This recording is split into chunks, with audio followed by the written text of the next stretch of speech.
going, I think.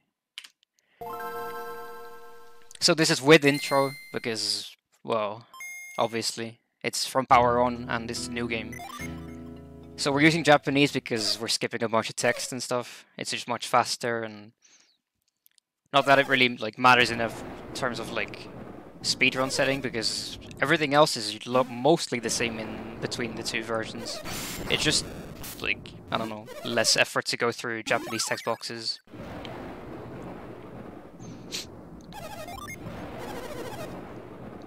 So a lot of this is just spamming A on every frame and holding B. I don't think holding B matters when you're spamming A like that, but might as well.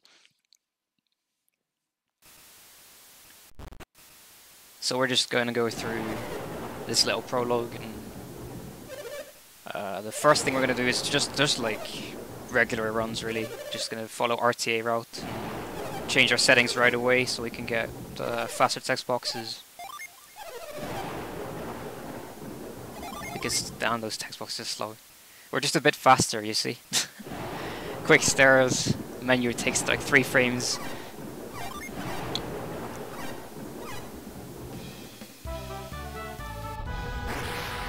And I want to point out right away that I'm already going to lose like a second or something in the intro, because I'd never made a task before, and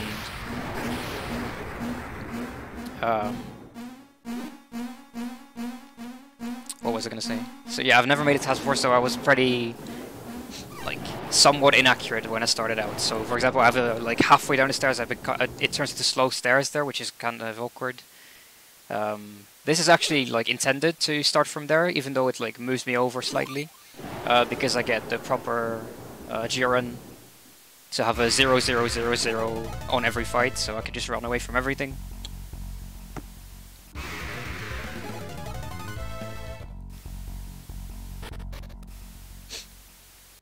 We're doing a little, like, you can see it if you pay close attention, that I'm doing a little bit of extra maneuvering here and there to get proper GRNs. This staircase is slow, which should have been fast, so I'm losing like a second already. That kind of thing is going to happen here and there early on in the run, because I was just learning how to do this, and I mean, going back all the way to fix it isn't worth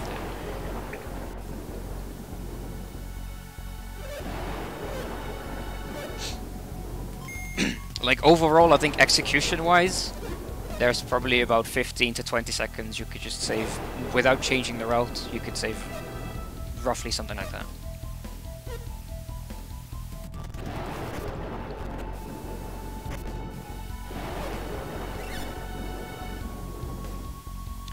It's sub-pixel position arc, so you can like reliably get fast stairs if you just properly position on the correct sub-pixels, which I'll do for pretty much every staircase after this. It's just I forgot about it for that one.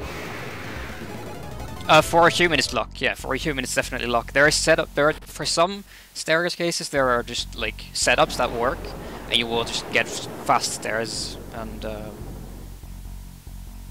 that's something you should definitely do in like real runs, but a lot of them are luck. So you also notice me like dropping halfway on top of stairs from above them, which is much faster, because walking on stairs, even if you get fast stairs, is still slower than actually running. So you want to avoid as much as the staircase as possible.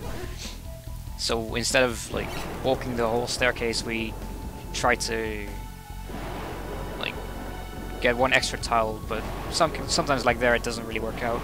But here you can see me skipping parts of the stairs, which is saving me time. So, and here we're gonna stand at the correct position on the bridge, so we don't have to move. And we're almost done with the prologue, and it's going well.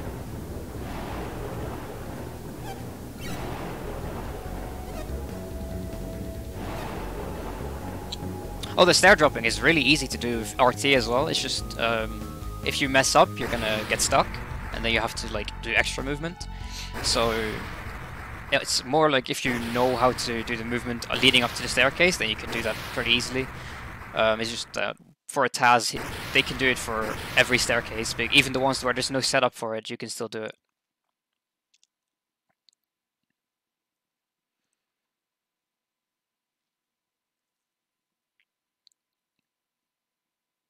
But yeah, the first about half an hour of the run is just text boxes, just like a regular run. So there isn't like anything amazing to explain. It's gonna mostly come in later in the run. So I guess I should explain a bit about how long it took me to make this. So I started on the 16th this month, and I've worked pretty much every day non-stop, basically, because I was really into it.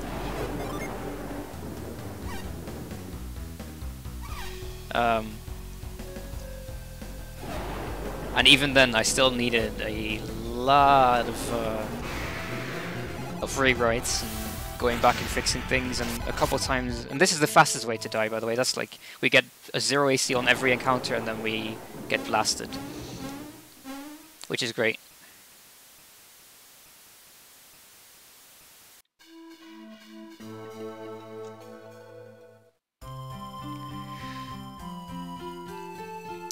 And I'm gonna, like I said, I'm gonna be splitting times in the background, but I don't really know where to do these splits because I never run intro, so I'm just gonna do random stuff and hopefully it works. So yeah, we're gonna go through text boxes here again. And where was I? How long it took me to do it? So like, yeah, 11 days roughly to make this task, and I think somewhere around 8,000 rewrites. And a couple times I had to go back and do like an entire dungeon all over again because I found out that I could do like something a bit faster, and then like I could save like 3 seconds. So I would go back and do the whole dungeon all over again, and you know, it's that's something that costs a lot of time to do. And as I went on with making this task, I learned more and more about how fast things could get. So, like, early on, I'll be losing, like, a frame here and there in battle menus, because I wouldn't know just how fast it could be. And then as I find out more and more, it gets faster and faster. You can't see it, like, for a human, you can't see the difference, but I'm saving a couple more frames in battles at the end compared to early on.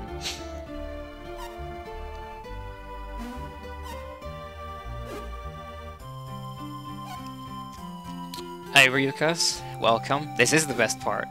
There's nothing going on. It's just text boxes. There's nothing for me to explain about it either. It's just going through text boxes and just, you know, press A very fast.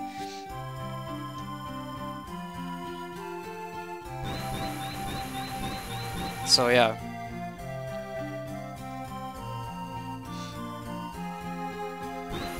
If anyone has like questions about general task stuff, I guess I could answer those because we're waiting anyway. We have a lot of time to fill in, so whatever you feel like.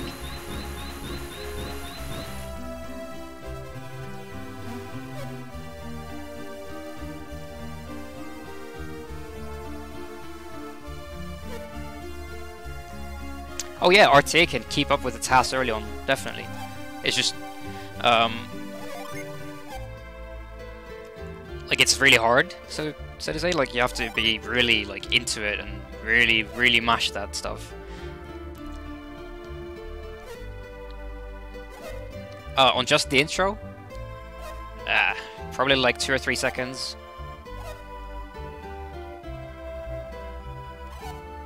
But that's just because of the staircases, really.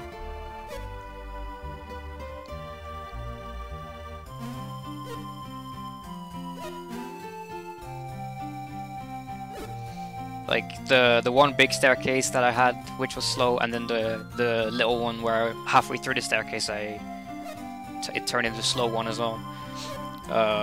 Those are like the big time saves.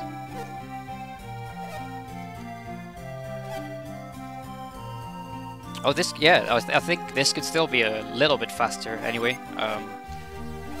Like you're not going to be saving so much time that it's like groundbreaking. But technically, here and there, you could definitely still save a little bit. And as the run goes on, as I said, it will become harder and harder to save time because I get better at it.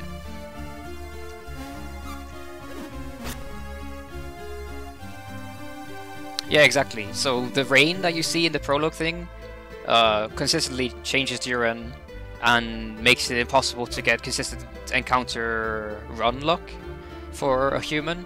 But with the TAS, I can manipulate on which frame I get the encounter, so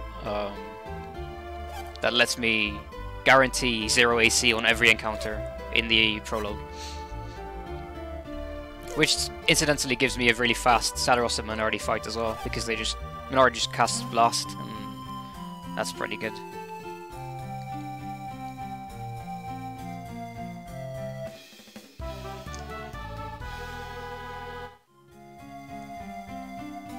Alright, so we're gonna be getting into gameplay now. So we're already going to do some funny stuff, because we're just gonna go here and set our stuff, and we're gonna drain our synergy. We're gonna cast 8 of these, if I recall correctly. There we go. And on to Kraken. So draining our synergy there is much faster than draining it in Soul Sanctum itself, even though we do some extra movement.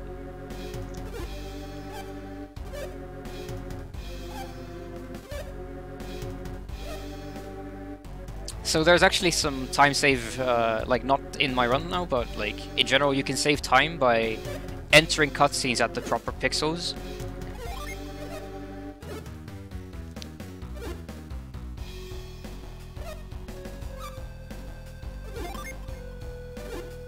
The synergy draining is RTA viable. I mean, you should drain there. It's faster to drain there than to do it in Soul Sanctum.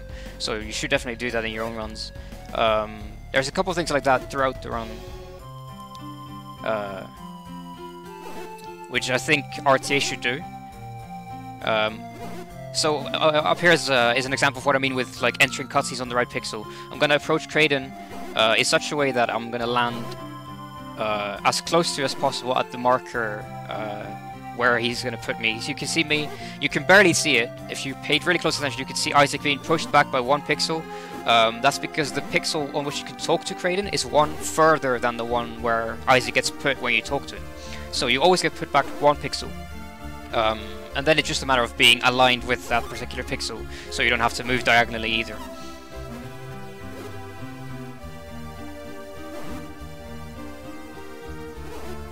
It's kind of weird that they would make his like interact range 1 pixel shorter than the pixel that they put you on when you're talking to him, but I don't know, that's how it worked for me.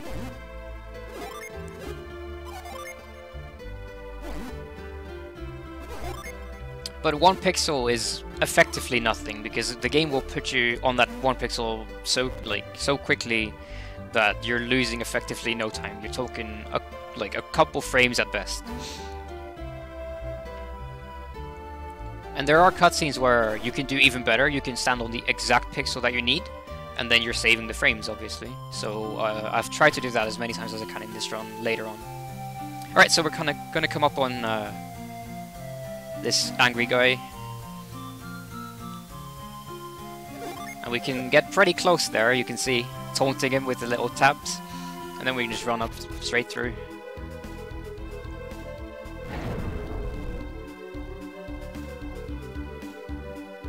So Soul Sanctum, we played the same way.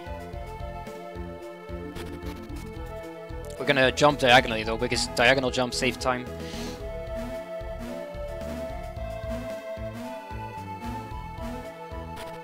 So here we're gonna go ahead and retreat right away.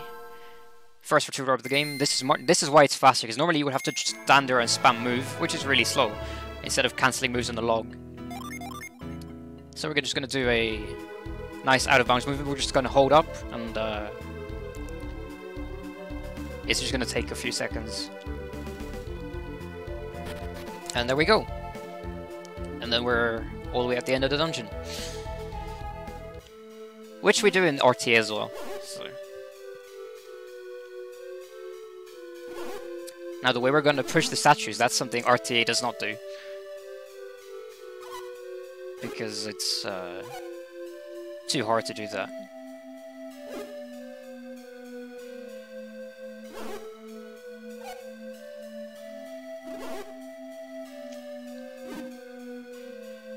Plexa told me that that was a hard reset, so I'm assuming it is. That's why I did it. Soul Sanctum just isn't a thing, except for the last puzzle, which, you know. Alright, so we're gonna have one more cutscene here, and then we can get to puzzling up top.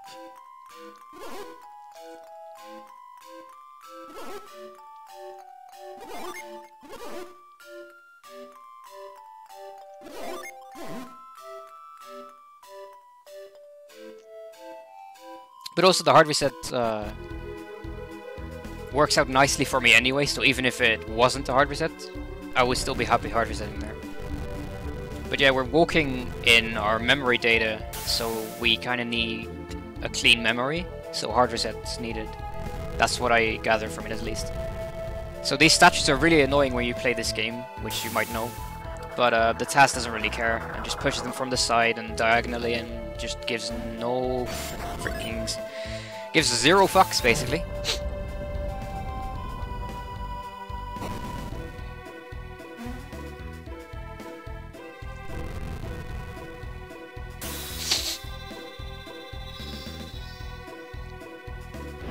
I think the sprite data blocks you from going there, Ark. I think that's one of the reasons. It might also just overwrite the door, that could be a thing. I haven't really tested that. As I said, Plexa told me that one is a hard reset, so I went with it. Because I'd never play intro, so I wouldn't know.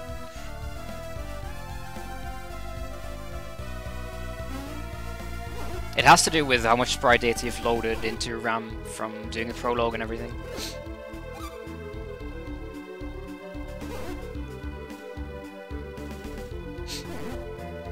Right, so these two statues are going to be pretty great. RTA, these are like a big pain for runners because they're so annoying. But for a TAS, I don't know, I don't really care. Just push them diagonally, there we go, easy. And then we're going to hold up for one frame and then hold up right, and that works, so that's great.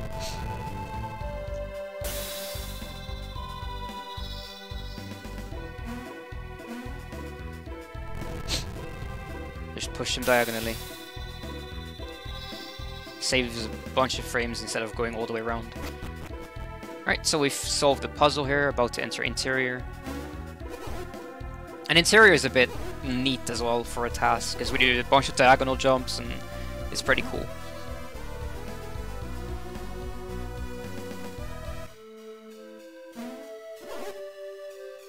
So here we want to touch the wall at the right pixel so we don't have to walk as far.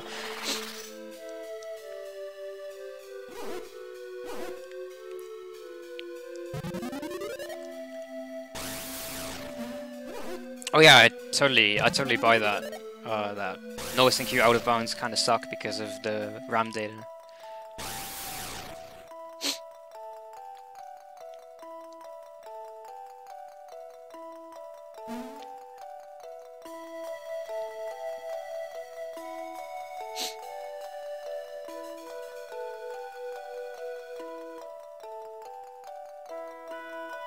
So yeah, we've got another about 15 minutes to kill. So how's everyone doing? Personally, I'm doing fine. Would love to hear what everyone else is thinking.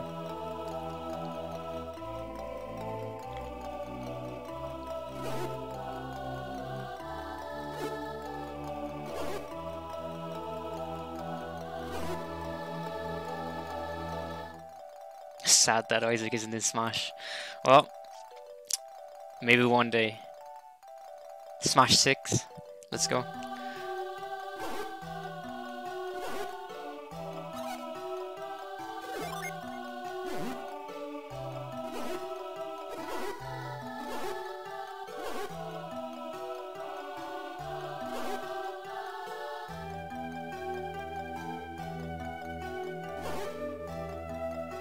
Crushed cream soda. I don't know what that is actually. You'd have to explain that to me.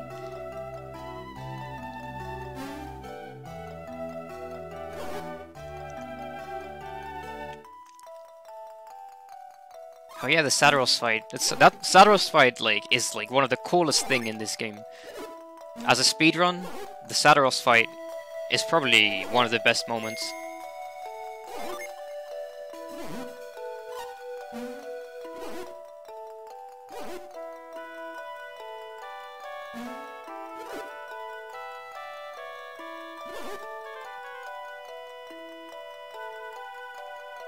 The me outfitted for Isaac is kind of cool.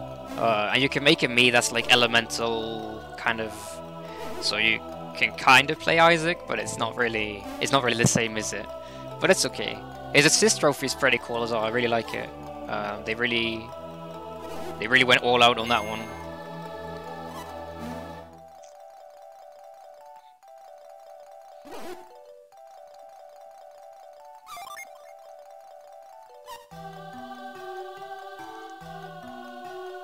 So yeah, we're just gonna go through. We're about to start jumping, so I can start talking about the jumps, but so far it's been text boxes.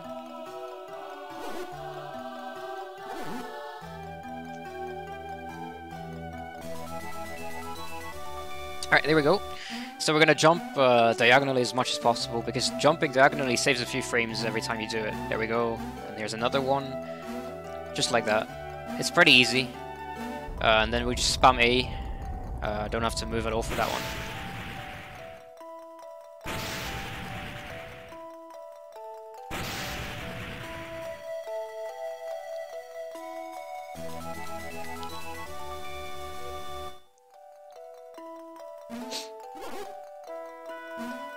So then we're gonna head up to Mercury. We're doing some diagonal jumps here as well, save some time. And Mercury is kind of interesting because in RTA we walk up to this one, but here you can just do this.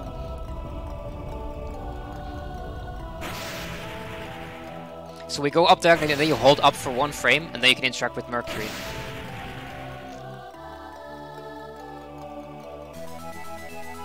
Because the game thinks you're facing up. So you can save some time there as well. Oh yeah, the whole puzzle is set up so the Mars star is last, of course, that's the point. That's the setup for the story. So here we're gonna go down, which is kind of weird, right? But we're actually saving time by doing that. Because after grabbing the Jupiter star, you have to walk down a little bit, and the game is really slow when moving you down like that. So by being further down at max interaction range, we can actually save a little bit of time here. So this actually, like, moving away from the statue there, saved us a few frames. And now we have a couple more text boxes to clear.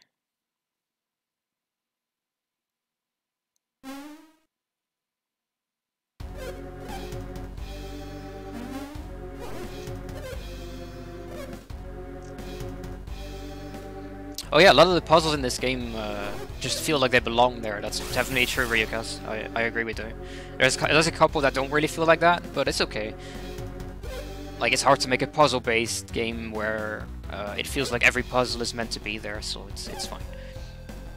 Like, a lot of the puzzles just are really cool and they're pretty inventive, and you don't really get to see them in a task or just in regular speedrun in general, because we skip most of the puzzles. But you know, we're playing through the game casually. The puzzles are like the highlight.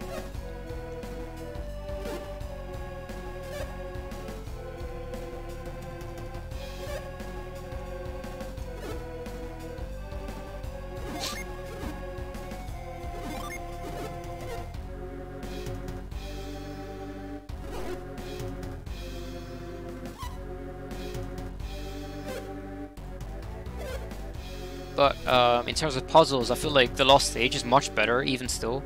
Like, the puzzles in TBS are really good. I love the puzzles in this game, but in TLA they're so much better because they didn't even add that many synergies if you think about it. They kept it pretty limited, but they just got really creative and managed to do new cool stuff with the synergies they already had.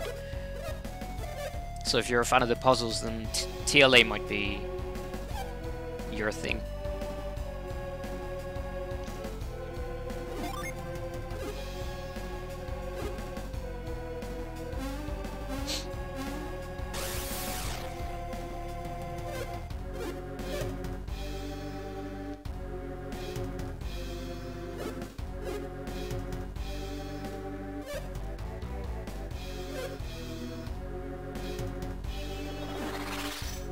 So Alex is just, strangely enough, the nicer of the three. Saturos and Minority are pretty pushy, but Alex is kind of nice. He just, you know, tries not to be a dick to everyone.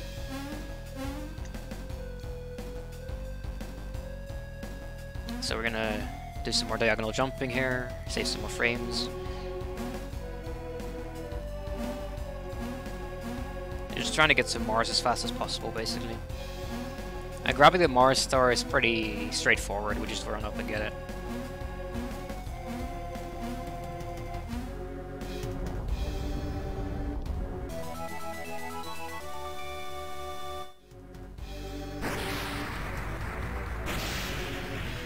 Could have probably saved a few frames there if I positioned differently. Just realized that. But oh well.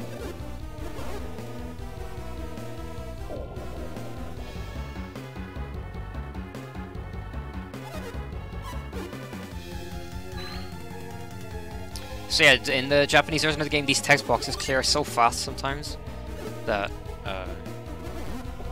it's hard to even keep track of where you are.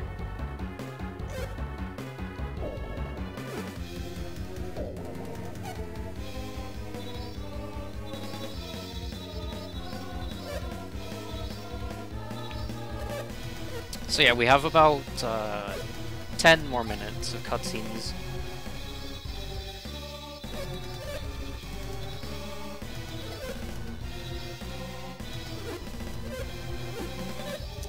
So keep it coming.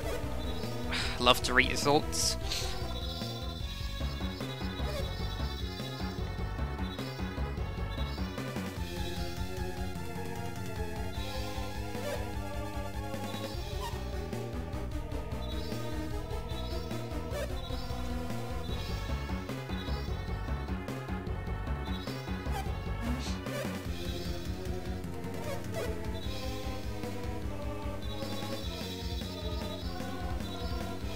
It's raining salt.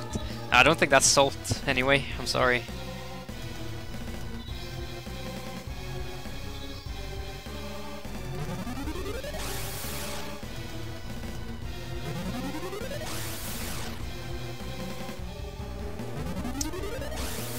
After leaving Vale, or do you mean during leaving Vale?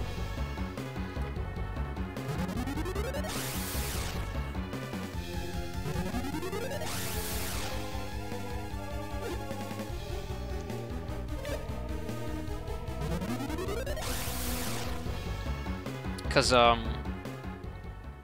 not gonna manip anything after I like walk out of Vale.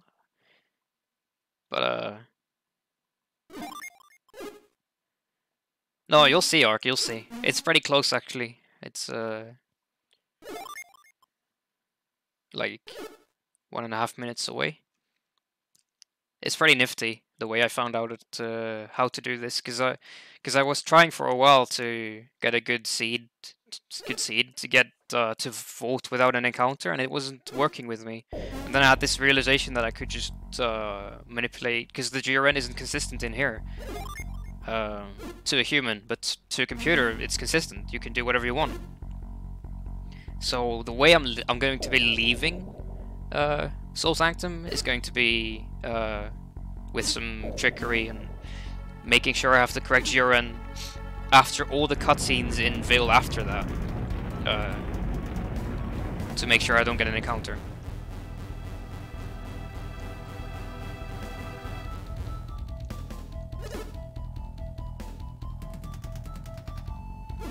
But that's like after this cutscene basically, so we're just gonna have to wait a bit.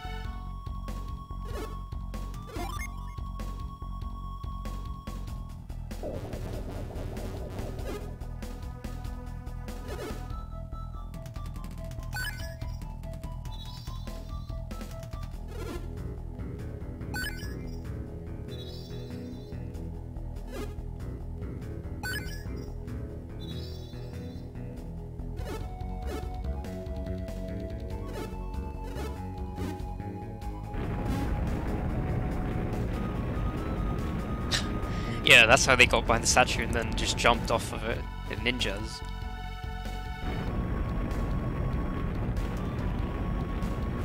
Yeah, 72 Jin. They really set up the whole games with it. That's pretty smart that they decided early on and then put it in. We're only going to get 18 in total in this game. We're getting 4 Mercury, 4 Jupiter, 5 Venus Jin, and 5 Mars Jin. And the only reason we're getting 5 of Venus and Mars is because the Venus and Martian are OP as fuck.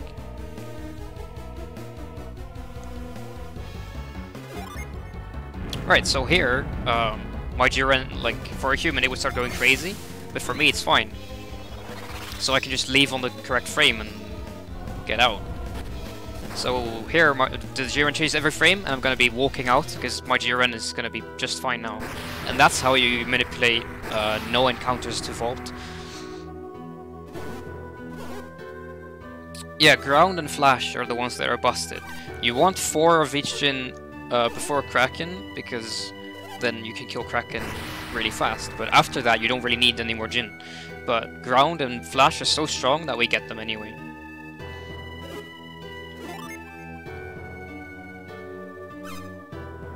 But that's very late in the run. So saying yes to Garrett there is actually faster, and I learned this from Plexa, that because you get moved back to the group faster this way if you're standing further away. It's kind of neat.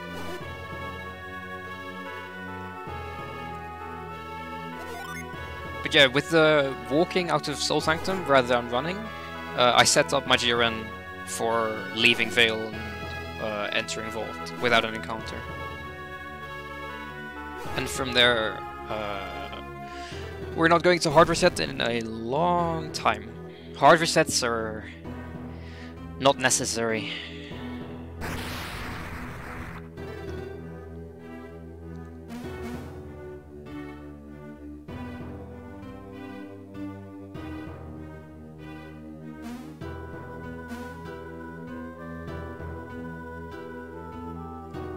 The way they show the story through Isengard moving around is kind of neat. I like it a lot.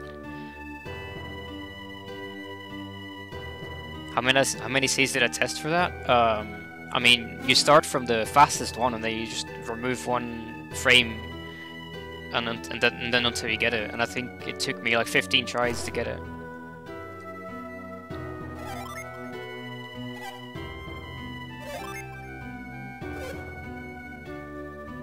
That's how I've done most of the Jiren manipulation that requires frame perfection anyway.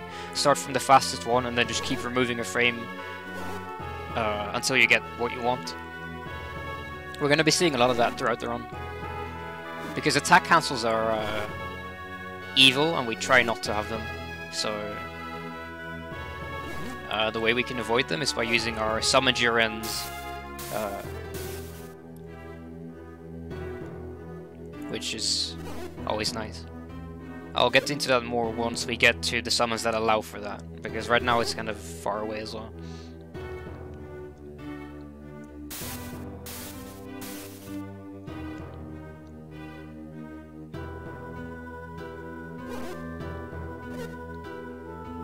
So yeah, we have a couple more minutes and then the run finally begins. SMRPG doesn't exist. I don't know about that anyway. I've played SMRPG, it's kind of fun. It's like way outdated, but it's kind of fun.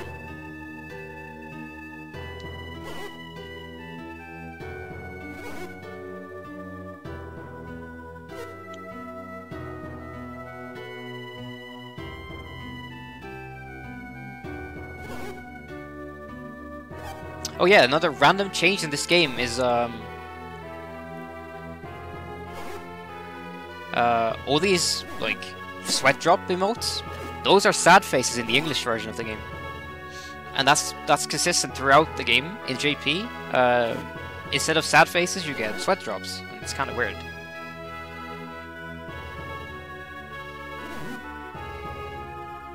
And sweat drops are faster than sad faces, so I'm not complaining, but you know.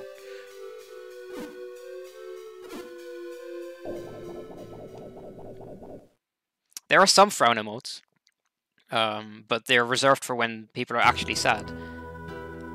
And the sweat drops are when people are quote-unquote sad in the English game.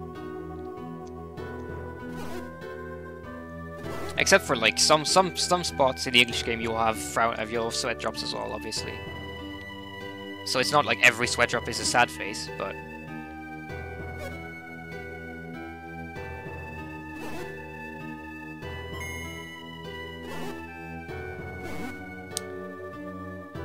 So we have, I think it's like 3 more minutes. Like, I mean, I've never done intro, like I've said, so I wouldn't know how long it usually takes. Sweat drop emotes are for Molkais, yeah.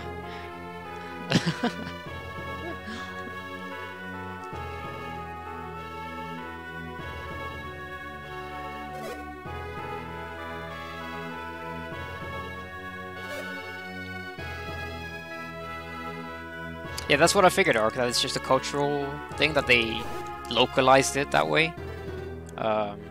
Which makes sense. So, I mean, like I said, sweat drops are faster than frowny faces, so I don't mind. I'm saving time.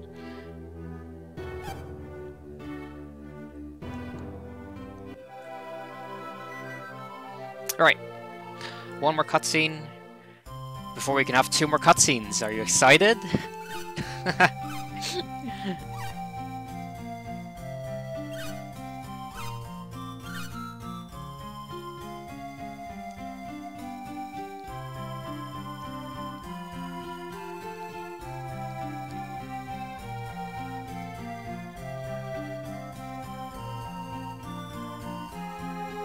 Cutscenes is why we play this game. The battles? Screw that. Don't want that. That's boring. Give me those cutscenes.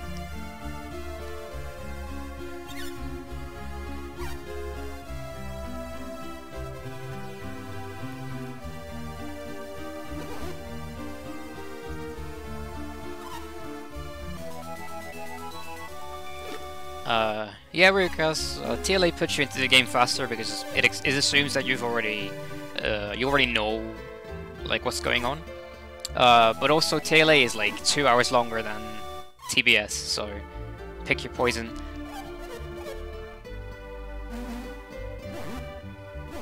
Alright, we're going to be leaving Vale. Finally.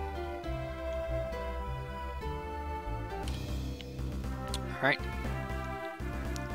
So as I said, I manipulated all the way back at exiting Soul Sanctum to not get an encounter on the way to Vault, which is going to pay off after this little tutorial. And the fun fact is that in this tutorial you can be too fast. Like, you can clear, if you mash too many buttons, you can randomly get menu pop-ups that aren't supposed to happen. So you actually need to be a bit slower here and there, on purpose, which is kind of weird.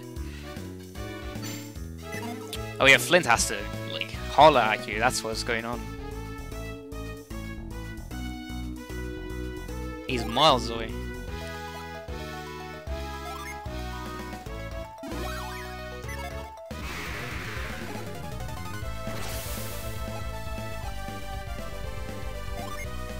But we're almost done with the cutscenes, guys, I promise.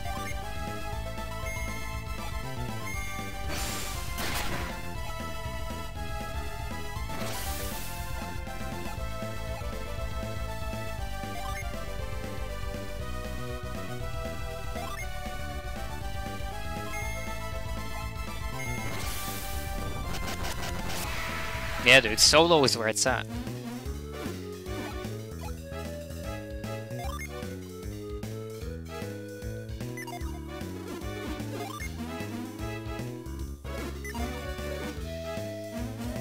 It's not Flint and Echo, it's solo and duo. That's what's going on. Right, so we're gonna clear this gin box, and there we go. And we're gonna have no encounters on the way. By the way, as a quick disclaimer, I've not replayed the entire thing. I've just replayed it in parts, and it never desynced on me, so I'm just gonna assume that it won't.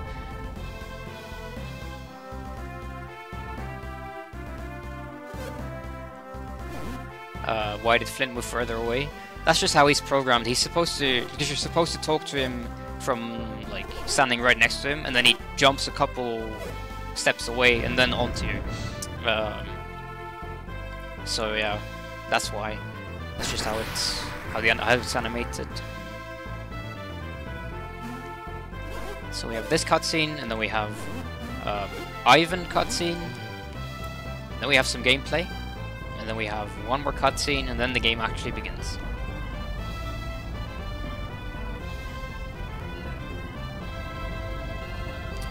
And a nice side effect of the manipulation on exiting Soul Sanctum is that the old woman isn't going to be in my way here. It looks like she is, but she's not. There we go. Fast stairs, enter from the side. Talk to Ivan in the correct pixel so we don't have to move.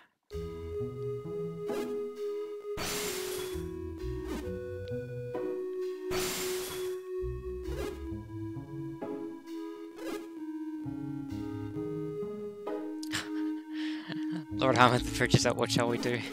Yeah, dude, I don't know. Hammond's decision making there is kind of sketchy. But, you know.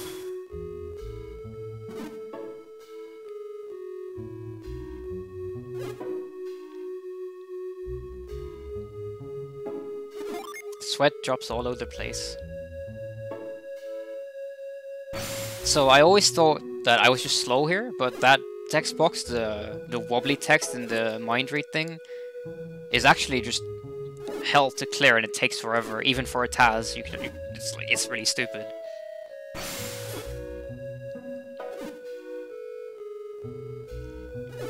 And some text boxes are like that in this game. They just take more time to clear for some reason, and some are faster. It doesn't make any sense. It's just completely random.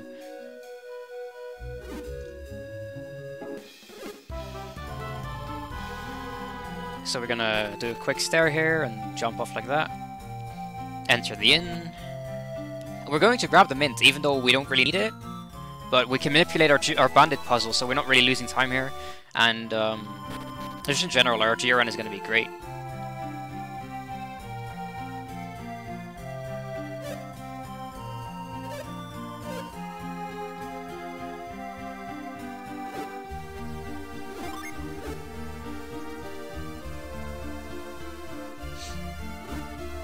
So yeah, the bandit puzzle has a couple different outcomes, but because we picked up the mint with I think it was 3 frames of lag, like intentionally, we have the correct seed to get the fastest puzzle, which looks like this. There we go.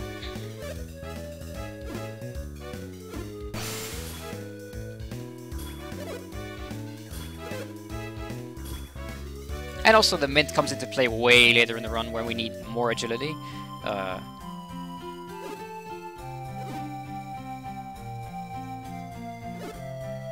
Like, we're going to use it pretty early on, but we don't actually need the agility it gives us until much later into the run. So now, this is the upcoming staircase is the only time we're not going to instant climb glitch. Or instant ladder climb, whatever you want to call it. That's the only time. Every other ladder we're going to instant ladder climb on.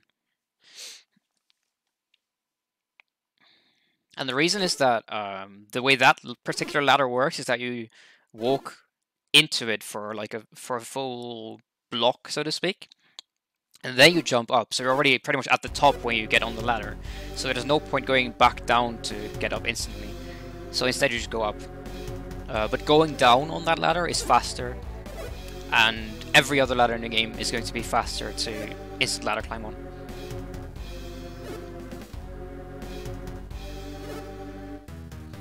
So upcoming is the bandit fight, which is actually just the same as any percent, or that's how I try to do it, because it just happens to work out. It's pretty nice.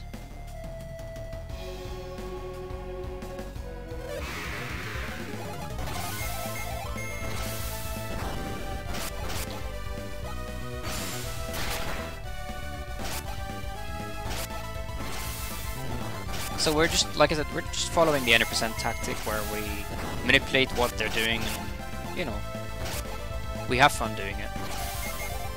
So they just pass their turn nicely and save us a couple seconds. It's so great.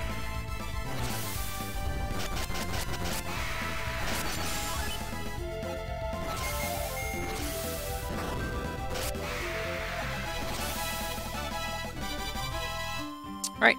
One more cutscene and then we can get going. I'm lying, actually, just 2 more cutscenes and then we can get going. But yeah, with this fight, our GRN is set up, our BRN is set up, we won't have to hard reset in a long time. Where is the next hard reset going to be? I don't even remember. It's a long way away, guys. Hard resets are evil. And the old TAS hard resets everywhere, and it doesn't use a BIOS screen, so it's like cheating a lot of seconds as well. So it just keeps hard resetting over and over, getting attacks first and everything, and it's just generally unfair.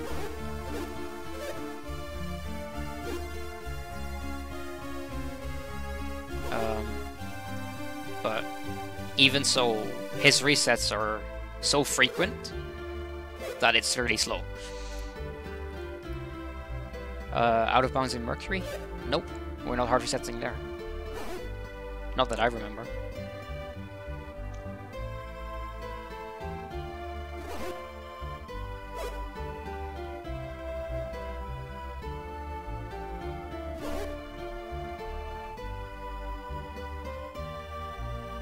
But we'll see it when it happens, because, like I said, I don't remember, because there's like 5 hard resets in the entire run, so...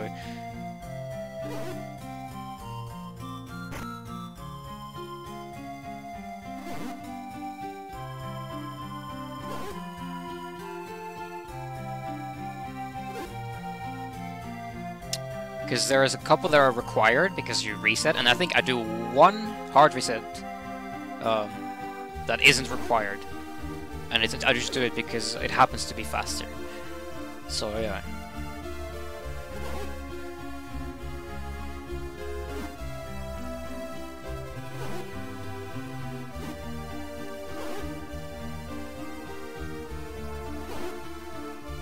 But yeah, look, we're just going through the cutscene.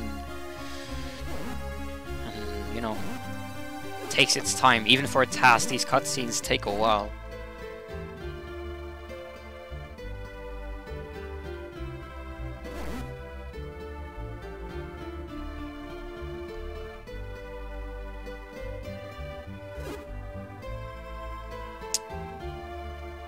So yeah, like there's not much to talk about in these lulls because we've already had half an hour where we've been chatting about particular things, and yeah, right now there isn't much to explain in terms of movement or anything. You're just doing it the same way RTA would, just faster.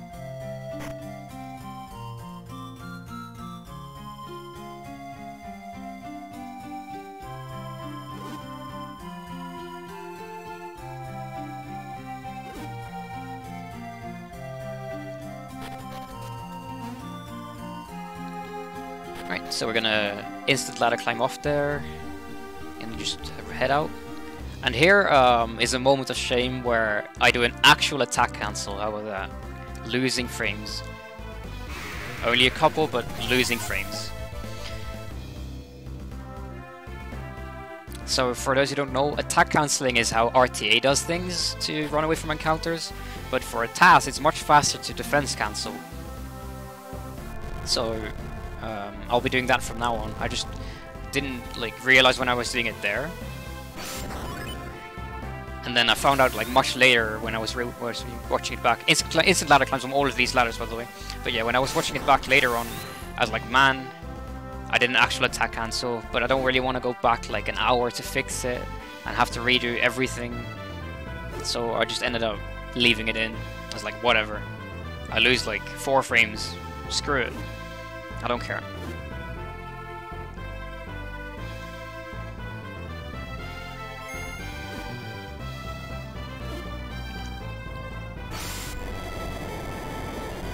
So all of these like move casts and stuff are usually what am I gonna say? They're usually impossible to control in the RTA setting, but since I'm frame perfect, everything I do is optimal, so to speak, in terms of my GRN. So everything sets me up for the next thing. There's a couple instances where that's not possible, and then the strategy kind of changes, but yeah. So here I'm going to be on a specific frame, cast move, and have a specific amount of GRN advances. And then cast Whirlwind on a specific frame, So yeah, it goes like that. My GRN is going to be just perfect, pretty much. So normally in RT you get 3 encounters in this dungeon. I'm going to have 2.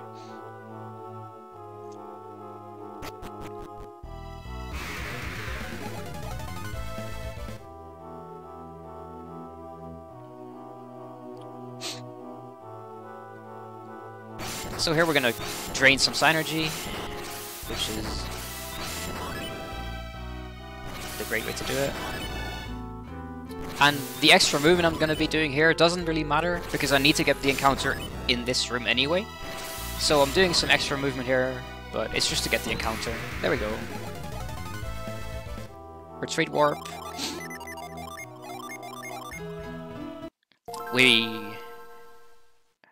Hard reset. Wow. I think that's not what I'm supposed to do there. Why does it hard reset? I don't remember. Well, okay. That's kind of interesting. I don't even remember that. Ah, that's fine.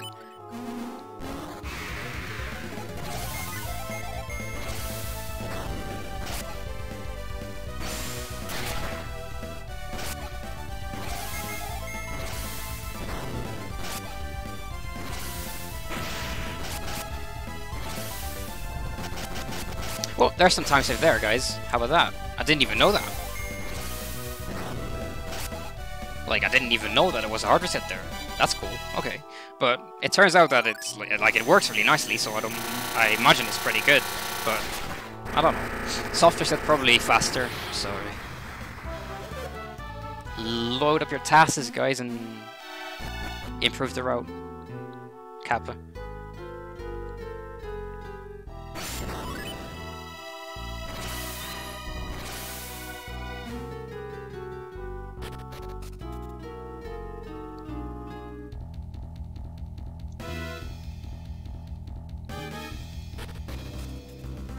I mean, we're saving actions on Forge, so we're like the hard reset isn't as slow as I should think, so it's not that bad.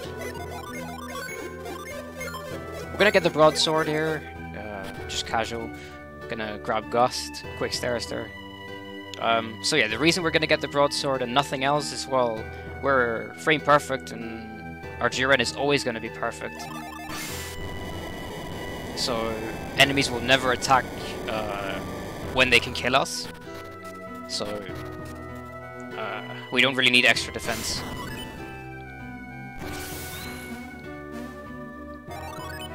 Oh, of course, anyway, we manipulate everything. There's no non-manipped parts in this game, so to speak. So we're gonna do a soft reset out of this one, as intended. I don't know why. Good thing to see that it works, at least. I was like getting worried there. We wait for a couple frames there, because we want a different GRN, because we're not going to do this the way any percent, like RTA does it. We're going to do it much better.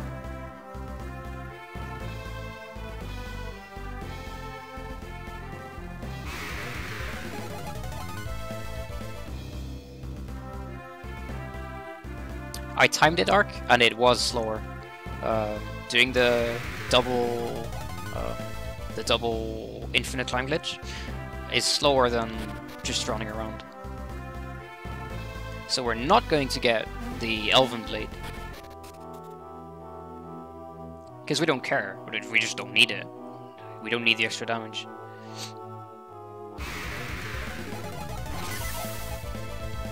And we're just gonna keep running from all these encounters with defense cancels, and so far we've had, this is the 4th one, and in RTA you would have had 5 by now.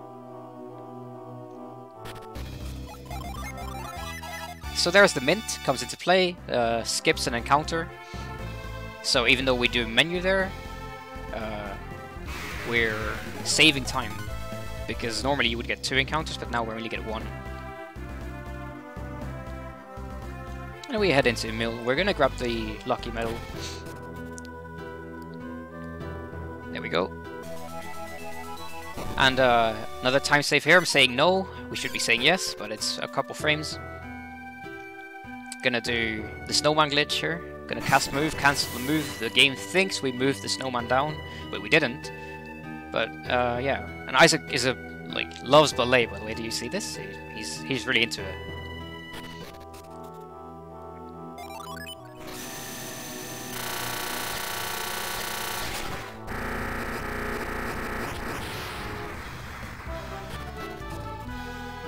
Frames may be dropping. I'm not seeing any dropped frames right now. Yeah, it does say we lost frames, huh? Huh. Alright, well, let me know if it stays that way and I'll try to fix it. But it says it's fine for me right now.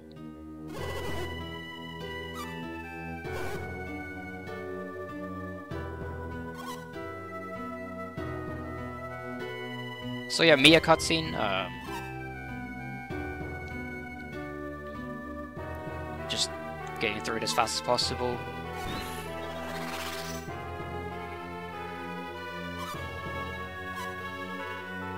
Oh, I'm definitely seeing frame drops now, yeah. Alright.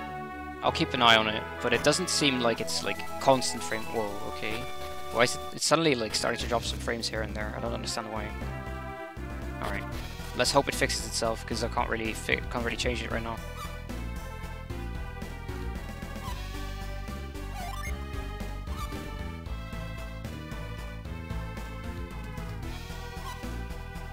So we're going to cancel move on this one, and then move it.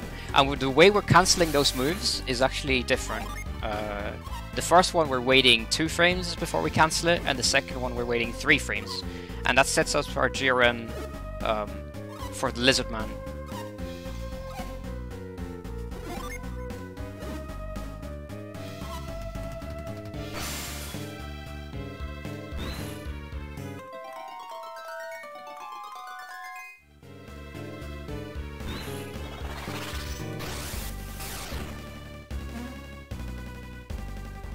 Alright, so we're just gonna jump up.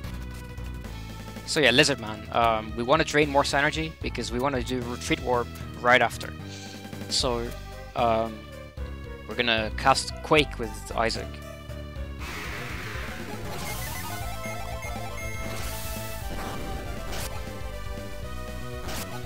And the manipulation on the moves is so he attacks Ivan there, so we get an extra cure in after the fight.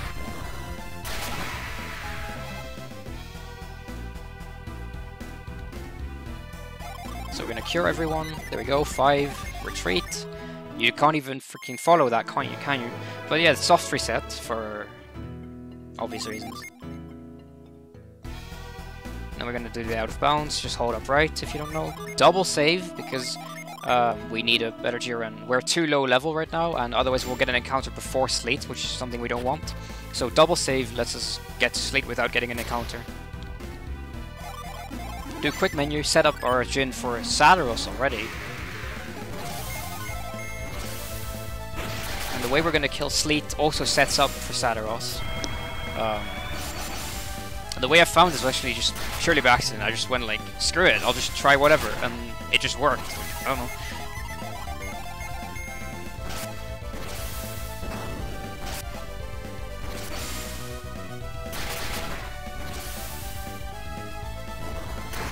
So by doing Kirin last here, rather than on the first turn with the Kirin or something, we're saving the power-up animation, which saves us about a second.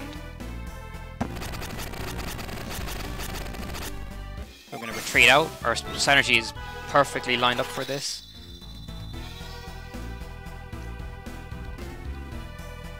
Skip that staircase. And now we're going to grab Mia. To my great shame, I would have liked to not get her, but you know, gotta do what you gotta do. Grab Mia, it's faster. Gonna enter retreat mode there, and now we're a bit too low on synergy, so we're gonna get some synergy back and cast move.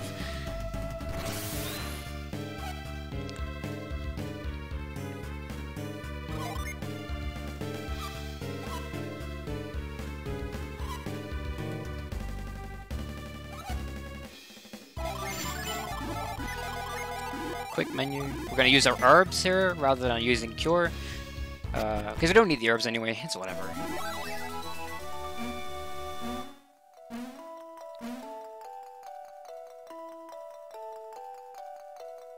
And we're already in the menu there, so we're saving a couple frames by not having to open the menu again but after grabbing the side crystal here.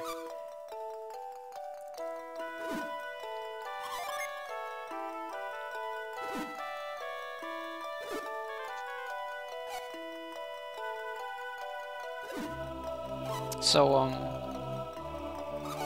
in a little moment, yeah, I completely skipped over the retreat warp there. So we're entering the Eyrie through the door that's supposed to only be open when you've already cleared the lighthouse.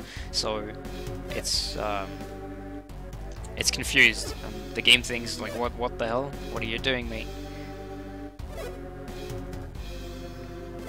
So in RTA we can't control the GRN here because the sprite in the background there moves GRN up by 1 every frame. But I don't really care about that when I'm playing as a TAS because I'm frame perfect, so I can control what I want. And it just so happens that clearing the text boxes as fast as possible gets me a good GRN, which is kind of funny.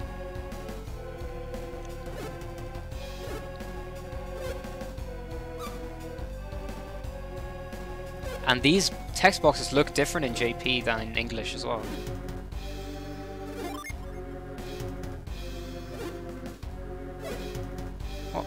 So the Saturos fight is pretty different, you'll see.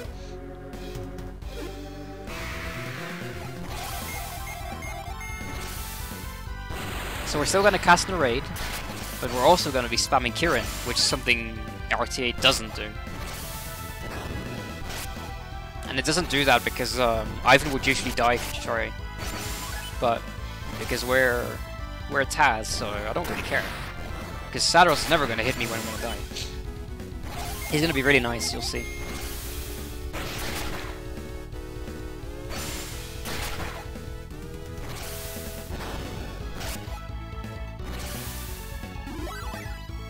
And Isaac is mostly just going to cast Cure, so it's also kind of interesting. Because normally Isaac's the one who spams damage and stuff. But in this case, Isaac is just the heal bot. So here comes Fireball, which is going to hurt, but it's all good.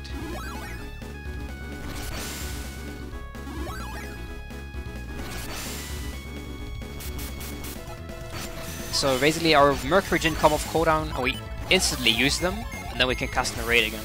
And we're just going to keep doing that. And when we have time, we'll use our Mars Gym as well to set up Kirin. Because Kirin does good damage too, even though Mars is Saturos's element.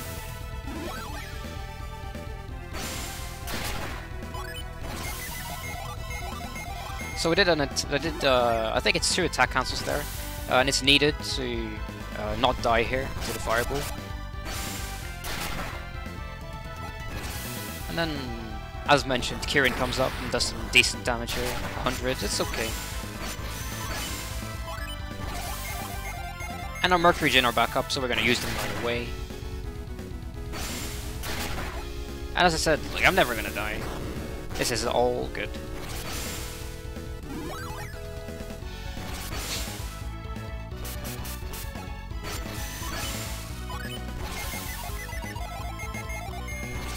There was a couple more attack cancels there. And then we go for an raid, and Saturos attacks me again, he's very nice. And there we go. That's not how RTA would do it.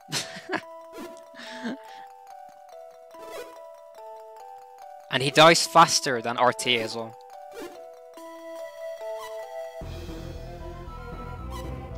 Nah, it didn't bother Arc, it doesn't matter at all. I overkill him by a decent amount. So yeah, I'm way lower level than an RTA run, and I kill him without crystal powders much faster. Well, quote unquote much faster. Like it's like half a turn faster. Well, Ryukast, like, yeah, you would think that obviously he's gonna die faster than TAS, right? But in terms of like amount of turns, it's pretty close. But that's actually the crazy part, because I'm not taking any extra encounters on the way here. while an RTA run takes 2 extra encounters. They kill one in the Billabong Cave, they kill 3 guys there, and then they kill 3 Siren as well in Mercury Lighthouse. And I'm not doing any of that, so I'm much lower level.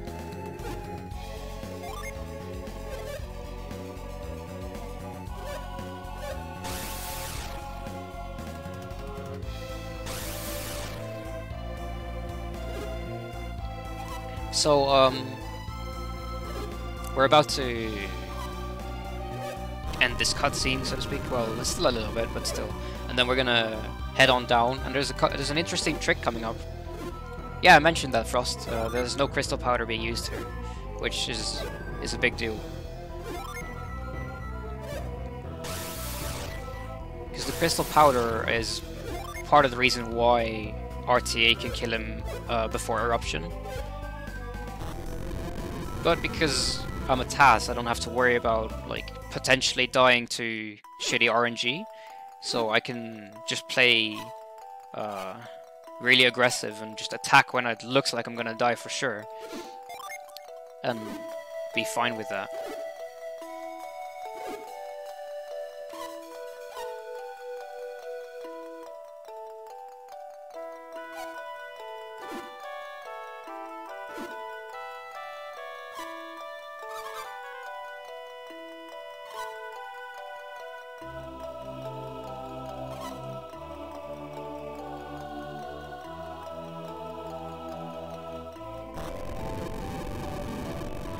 Alright, so we're gonna get down.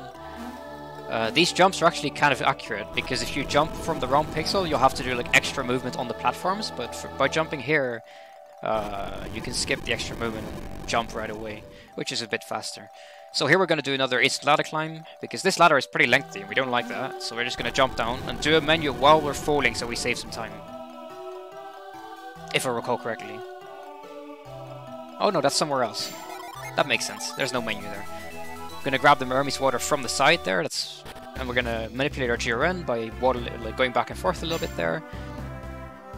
Like things are gonna pick up pretty, so it's gonna be hard to keep track of everything and explain it as it goes. But yeah, there in Mercury we did an instant ladder climb downstairs, and then we grabbed the Hermes water from the side, which is only possible if you hold up for 1 frame, and then we manipulated our exiting GRN by staying inside the dungeon for a little bit longer.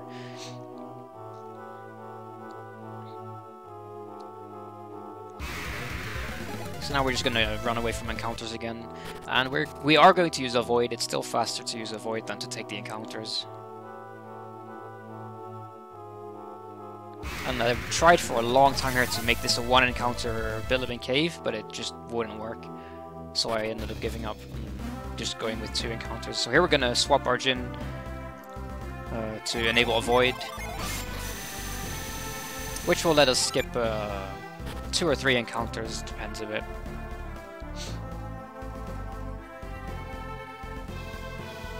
So next up is Colima Forest. So we're gonna enter the forest first, trigger the cutscene, and then go to Colima to grab granite. And the reason we do that is because the cutscene takes less time in the forest than if you were to go to the town right away. And we're gonna refresh Avoid right here, which is not what RTA does, and I think they should. And you'll see why in a bit.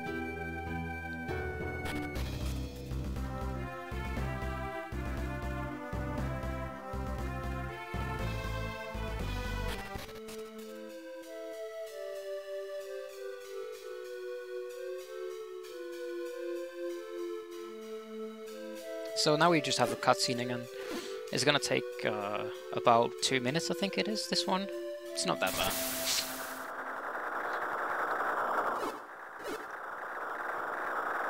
And Colima Forest is so much fun in this TAS. I had so much fun doing this, and it's just great.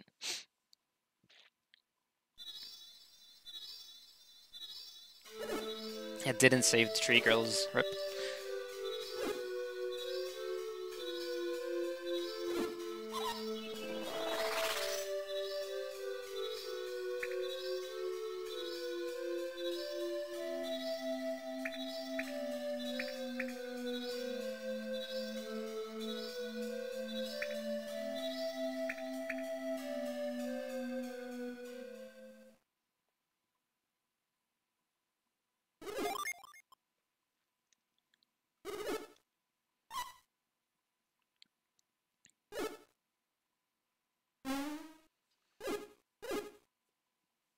I wouldn't know anyway. I would not know.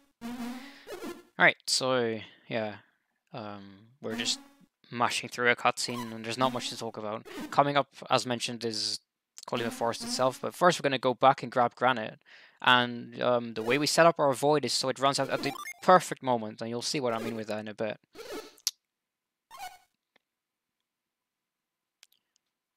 Just going to have to sit through a couple more text boxes first.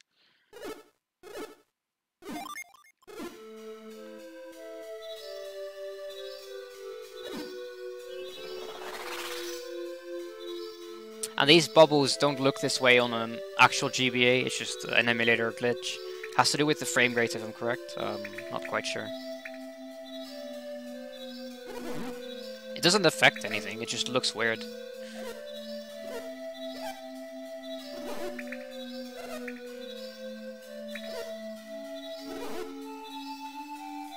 Oh yeah, I guess it's worth noting that if you were to somehow get all these inputs to be replayable on an actual GBA, this would work. You could just put this on a Japanese Golden Sun game on a GBA, this would work just fine.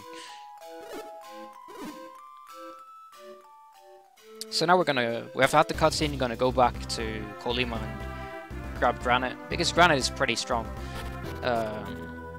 Not necessarily because of damage reduction, because we don't really care about that at this point in the game, but because of the tier 2 summon that he enables when we put him on standby. So Avoid is still up right now, so you don't get any encounters. So just quickly go through here. Instant ladder. Oh, not instant ladder climb, actually. You can instant ladder climb there, but you get stuck in like a little box at the top. It's kind of interesting. So we get Ramses, we're gonna quickly... And we're keeping one save file open at the top on purpose, because I want to use it when it's faster to save time with it. And we're buffering soft resets like this, by the way, because buffering the soft reset is faster than like waiting for the save to clear and then go and soft resetting. Alright, so as I mentioned earlier, I refreshed the void at a weird time where RTA normally doesn't. But it actually works out very nicely here, because there we go, it runs out and we go into the second room. And that allows us to manipulate Jiren much more easily here. Instead of having to stand still and clear a text box and then move on, we can just keep running, which is much better. Oh, the music here is great, Ryukaze, I agree. Alright, so this puzzle takes a while.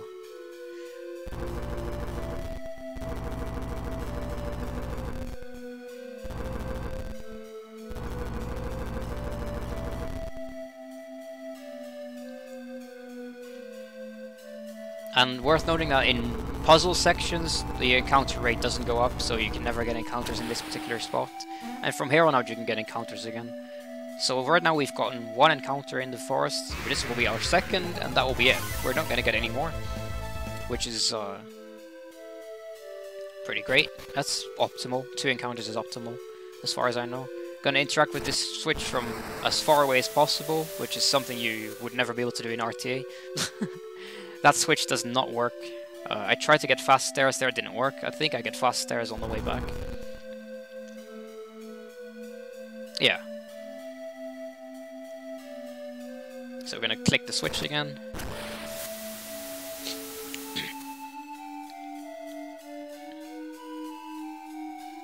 Diagonal jumps, because we're saving time. And we're gonna do an instant climb glitch here, instant ladder climb, which is gonna look funny, you'll see. There we go. And then we're gonna go down here, poof, and there we go. And now we're in. And that's a little bit faster than just doing it normally. But you know, it looks so much cooler, so I figured why not. Gonna cast Ply to drain our synergy, cast Growth a couple times, and then Retreat Warp.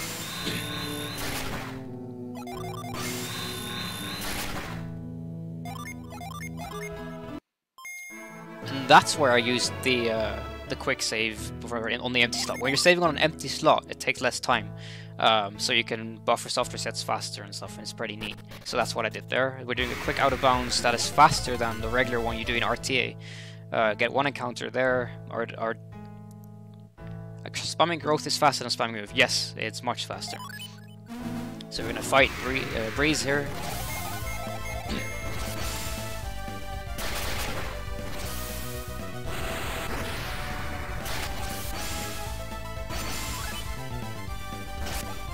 And he's nice to us because everybody's nice to us in this game.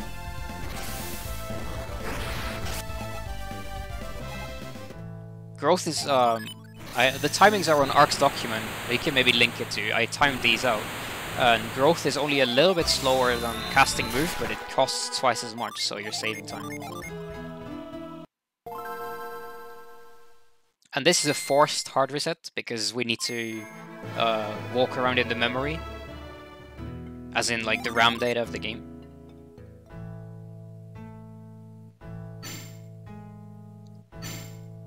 Erasing files takes too long. I don't think it's worth it.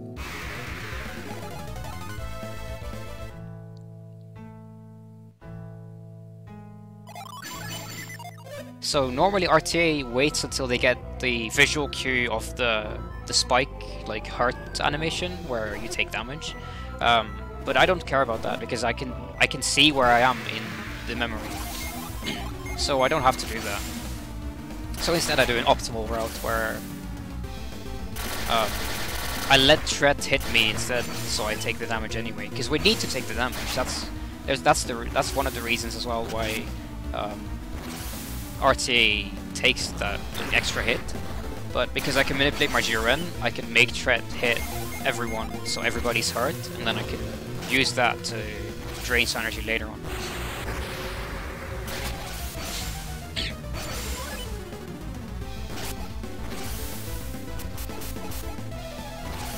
Okay, there you go. That's Arcus linked it for you. And then there's a little tab he named effects timings, which is some like dungeon synergy timings and a couple other things. And Tread's dead, by the way. That was pretty fast.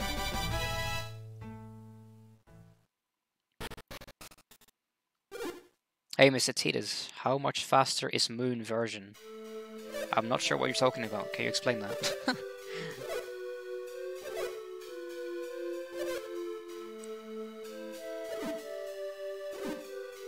The Japanese versus English, I guess. Like Moon versus Sun. I get it. I guess I get it. Oh yeah. Okay, that's kind of funny. Ah, yes. Yes, yes, yes. I see. Moon runes, yes.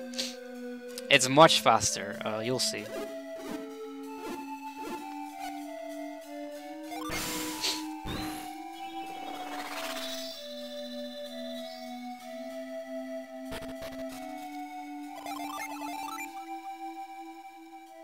And yeah, that's where we do the menu while falling. So we do the instant ladder climb out of Tread as well. And then while falling, we bring up the menu for Hermes Water, so we're saving time.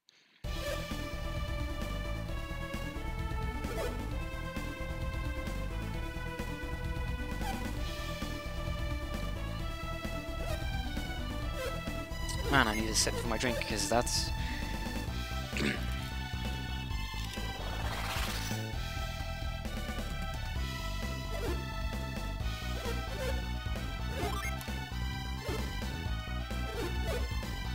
Alright. So, next up will be Sanctum warping back to Colima, because that saves time, compared to exiting the dungeon with retreat and then running. Also, it sets up our synergy much better, and our GRN and everything. Everything is just better.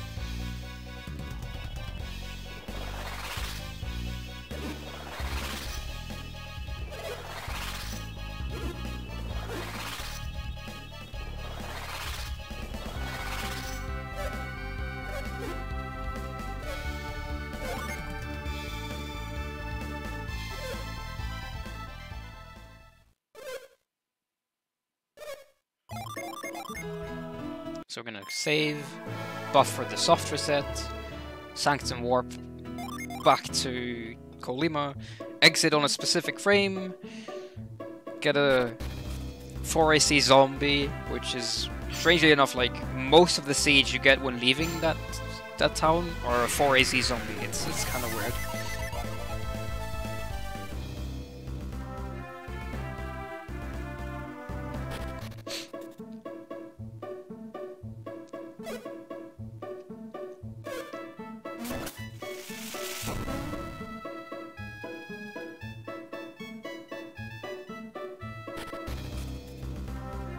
So here we're gonna get one more encounter. It's 1 AC if I recall correctly.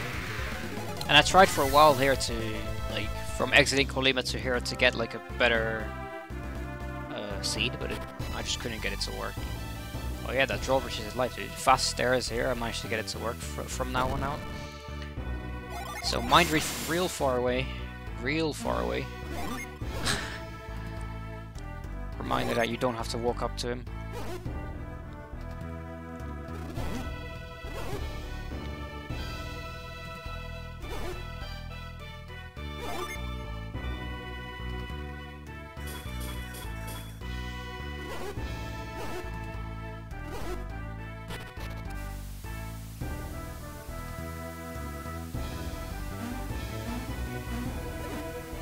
Alright, so we're gonna go grab Zephyr. The only reason we're going here is to get Zephyr, because Zephyr is broken.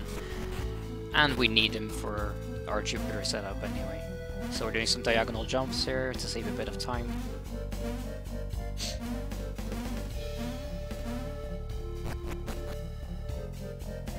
And then in the next room we're gonna immediately do a menu, cure everyone, set our Fever Gin retreat warp. Setting Fever there drops our synergy lower, and it also sets us up for Zephyr nicely, because we're going to use Fever anyway. On this lock you can stand like in between two tiles and it will move you to the closest one, so you can let the log move you in the right direction, so to speak, and save some time. And he tries to run and he doesn't, he fails to run basically, because we have the correct GRN. And then we just rush him down. As you can see, our synergy is just perfect on Isaac. We have 6, which is just the best thing ever, because it means we can just retreat out and we won't recover nearly enough in time to have to drain again in Mogul Forest. So we can just go straight ahead. Our Mogul Forest, which is coming up now, is different than the one in RTA, because we're doing a different retreat warp. We're taking a different door, a different route, everything. So in the RTA we pick door number 8, which doesn't say much, but just bear with me. And then in the TAS we take door number 9. Door number 9 skips us a couple extra rooms and saves some time overall. But door number 9 is really hard to get when you're a human. So I wouldn't recommend trying this. But there you go.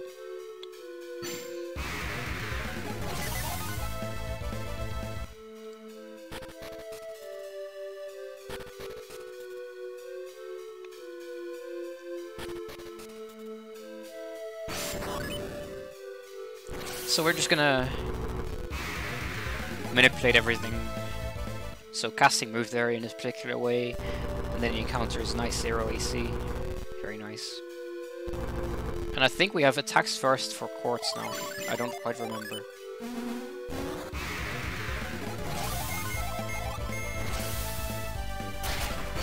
So we're gonna spam. Yeah, I think I have attacks first. Oh, so I missed your question earlier, Titus.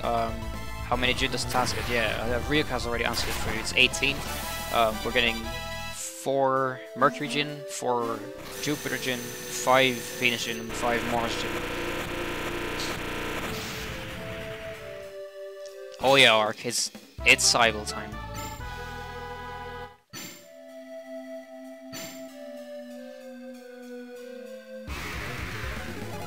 So we're gonna do things a little differently here, and this is where I think RTA should pick up and also do the same thing. Because in RTA we grab the Elven Shard and then we do like a soft reset, and it's really awkward. I think RTA shouldn't do that. I think they should just grab the Elven Shard, spam B, and route out the couple Cs that you can get if you spam B, and it would just be faster. So I think that should be something to consider. Or you can use an audio cue, that's fine as well. But yeah, we're just grabbing it and gonna continue on. We're gonna get to, I think, 2 more encounters after this one. And I think that's about optimal.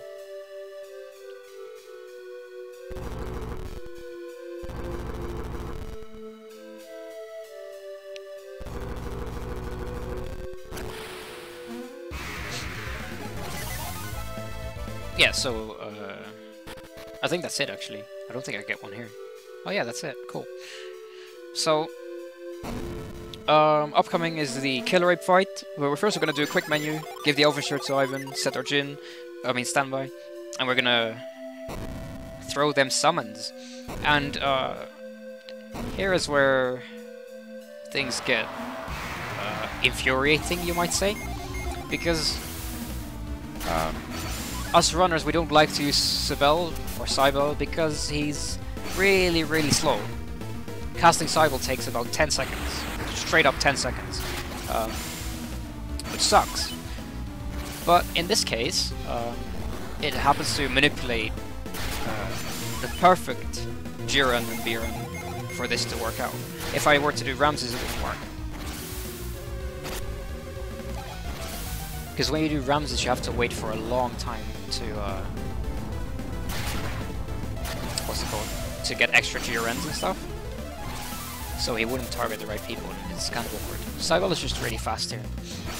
Which sounds weird when you say it, but Cybele is fast.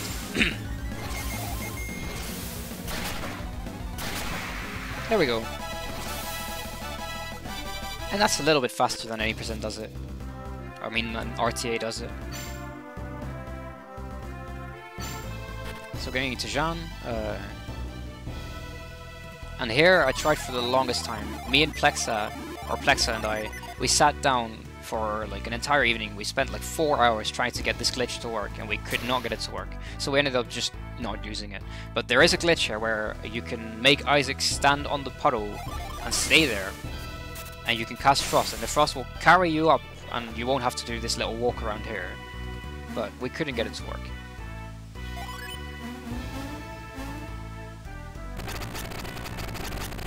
So there's a potential times if you can find out how to make that work. That's something. All right, so now we have double attacks first, so we get to save a bunch of time. Specific movement out there to get this Ape encounter, and then we're gonna go through the forest here to advance our step counter, so we get an instant Corona. And Corona has attacks first on him as well, so he's gonna die pretty fast. The attack there isn't necessary, or I think it is. I don't remember. I think it's not, but it's like a particular advance in Biren that's needed. How much time did it take to make the TAS? About 11 days.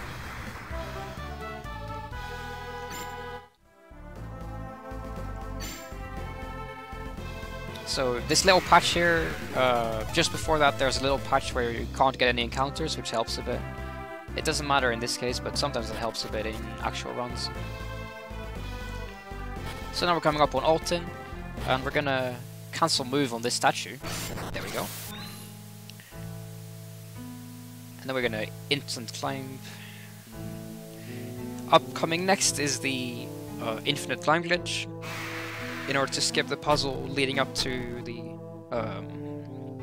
living statue.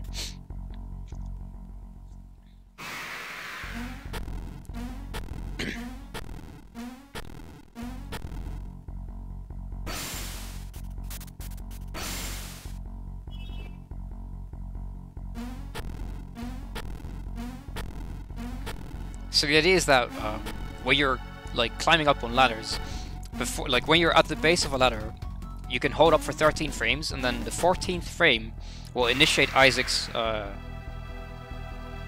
jumping animation, but you can still activate a menu, which is normally not intended, so you can be in the start menu while on the ladder, and then you can save the game. The game thinks you're at a particular Z level or a Z coordinate, which you're not supposed to be on.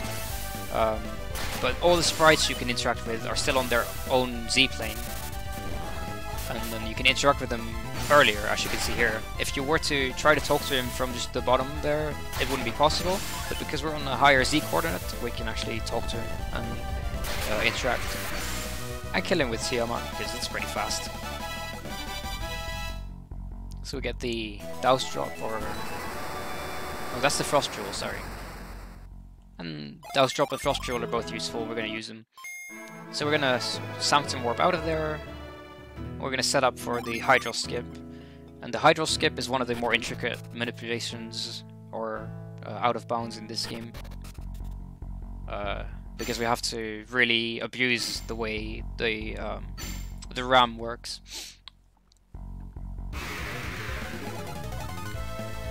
So we're gonna run away from this.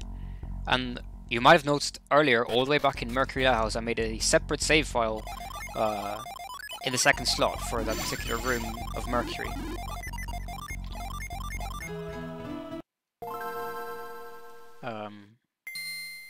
And that has a reason, because now we're clearing our RAM. It's completely clean, and we're going to load Mercury, which is a really massive file. This file is massive.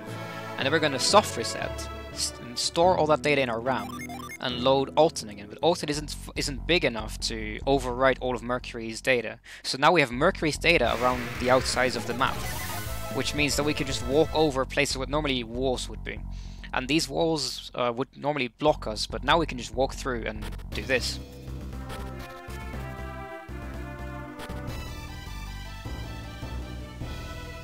And now is a big cutscene coming up, so now would be a good time to get a drink or something like that. Yeah.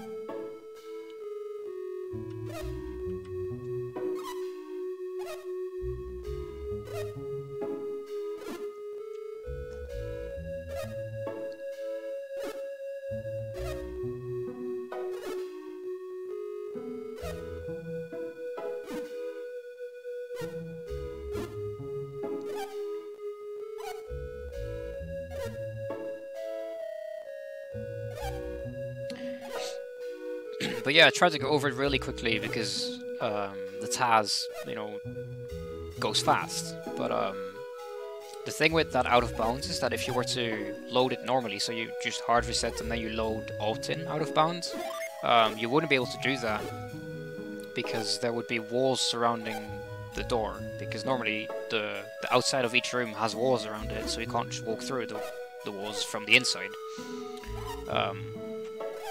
And it just happens that works from the outside as well, so normally you can't get through.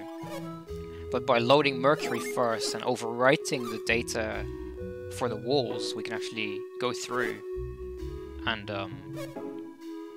enter that door.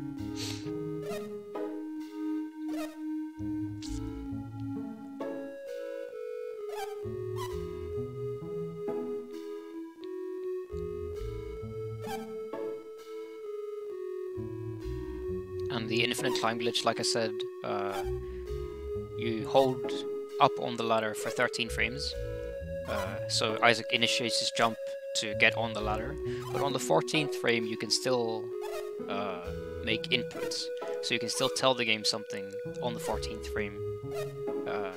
So you could open your Jin menu as well, I'm pretty sure, which is useless, but you could do that. But the useful thing is that you can save the game while on the ladder, and you're not supposed to be able to do that, so the game gets confused and thinks you're standing up instead of on a ladder. And that's why your Z-coordinate will be elevated up by how much Isaac jumped, basically. And the cutscene is almost over, so that's great. And then things are gonna pick up because it's gonna get crazy for Lamakan Desert. Lamakan Desert is nuts in this category, or in this TAS.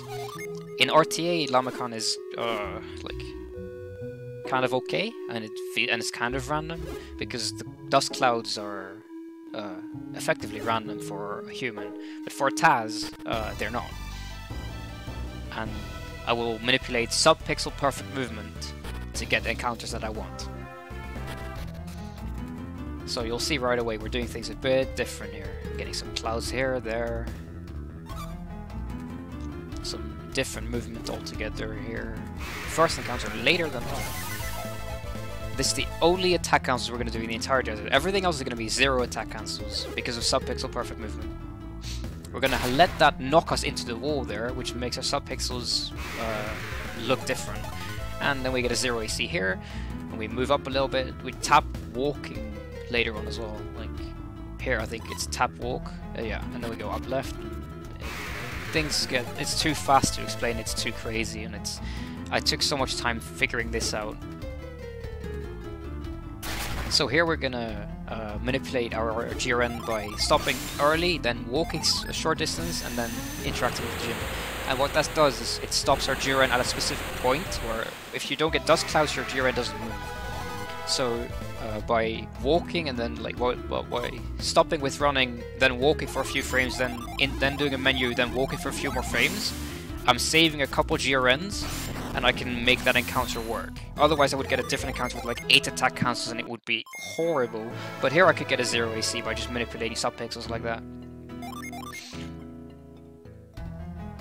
And then we're going to do another manipulation here. We're going to kick up one single dust cloud right there, advance our GRN a little bit, and Manticore will be very nice to us because of that.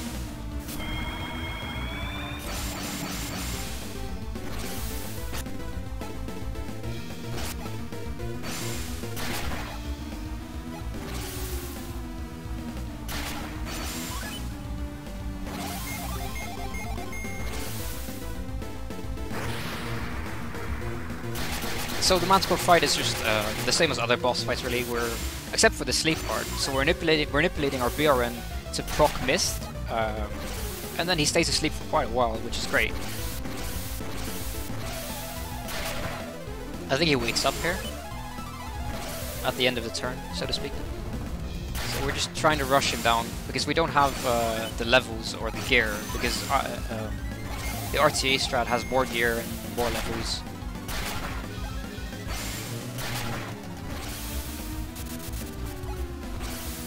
So here, I actually had some trouble making this work, but I ended up figuring out that letting her get poisoned is the fastest way to do it.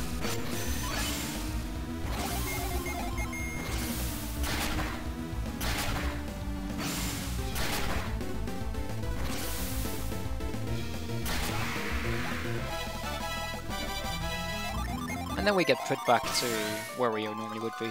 I guess I didn't explain the out of bounds. The out of bounds there. So Manticore is always present on each map of Lamacan, which will at coordinates 0, 0. So basically top left. And by retreat warping, going out of bounds, we can just walk straight up to him, interact with him, and he will teleport us back to where we're supposed to fight him, and then we can just exit. So we're grabbing Vine.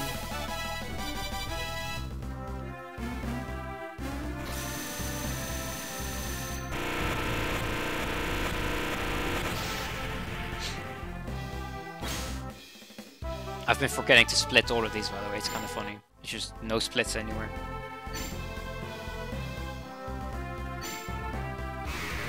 So I'll just split the final time, probably. So we're running away from that one, manipulated, obviously, by fighting Vine in a particular way.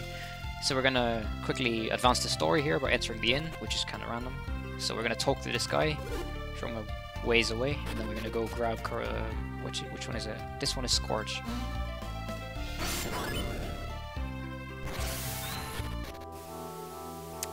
And Scorch is pretty powerful, so yeah, just gonna push the statue for a while there, bear with me.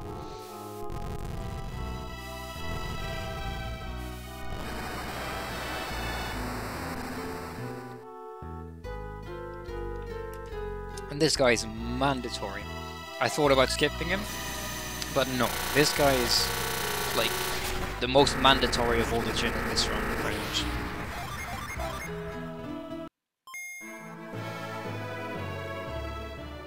I mean, not really, but you know, you get the idea. He's very useful.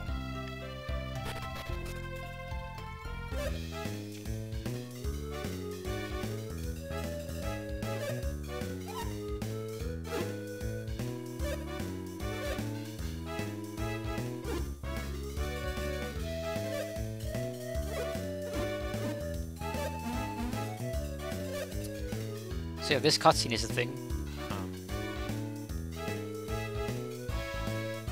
Kind of annoying.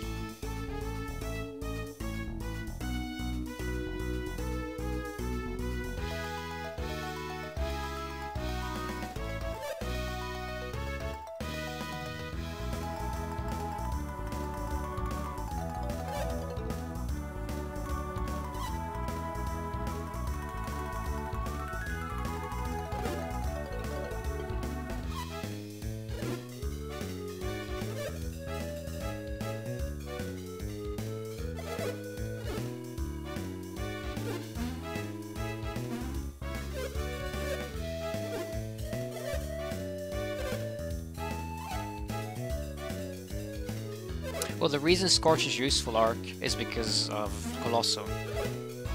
Without Scorching Colosso, it would be pretty bad.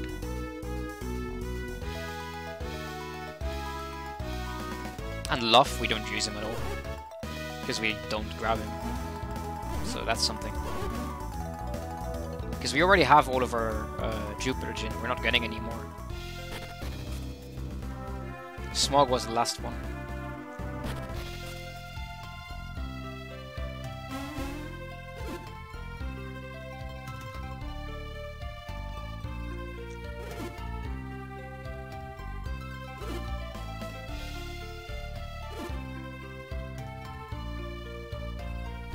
Just hold up there, by the way. It's kind of funny. I didn't know about that, but yeah, just hold up.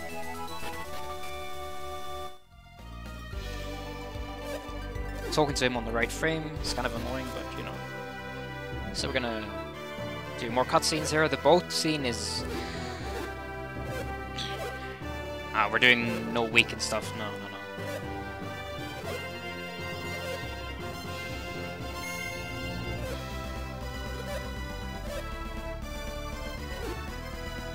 Weekend stuff is gonna happen on Kraken, that's for sure.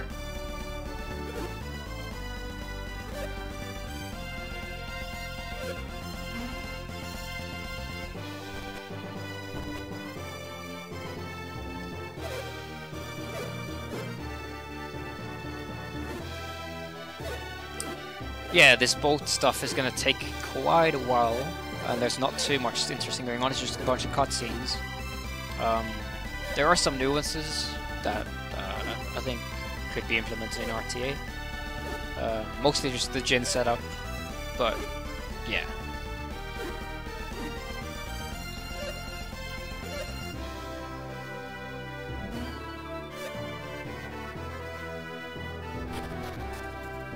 So we're gonna go up here, grab the anchor, and then we're gonna go back down, but in a particular way, just like that.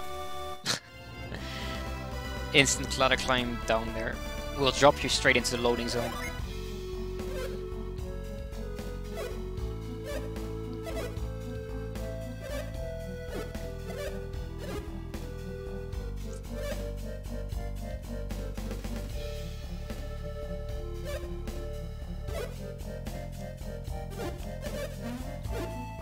But yeah, there's not so much to talk about here. We're gonna give the lucky anchor to the captain at the optimal pixel, and that's about it. Not much to say from there.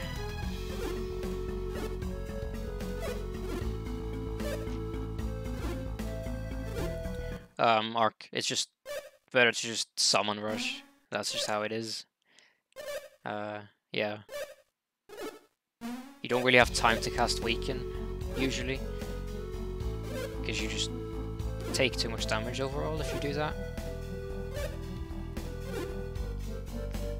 And let's say you did like hit Weakens, you would still need to do like 2 rows of summons, which you already do anyway.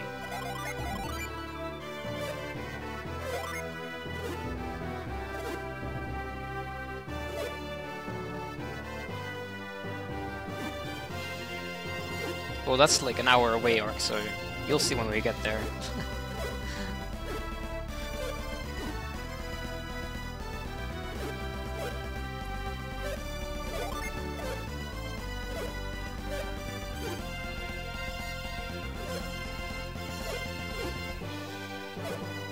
So yeah, here we're gonna be... Well, as I said, we're gonna be watching some cutscenes again because it's the boat trip, which takes forever. So again, this is a good time to, you know, grab a drink, a snack, something like that. Not too much gonna go on here.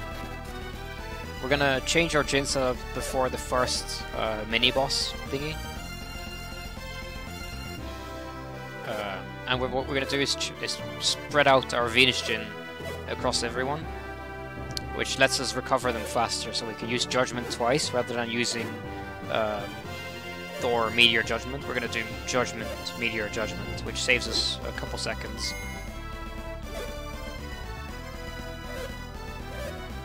Which people could do in real runs as well.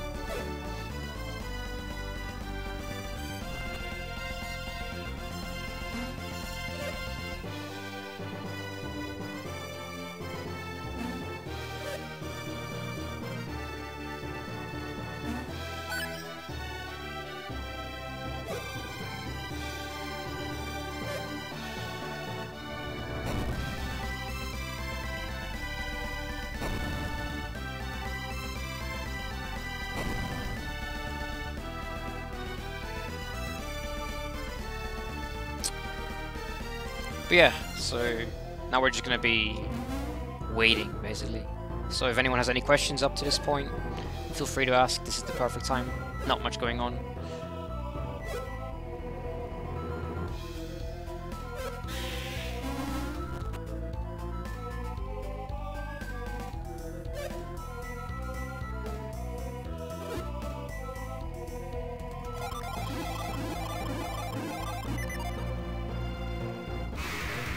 So yeah, there was our gin menu. It goes by pretty fast when you're TAS, so that's something.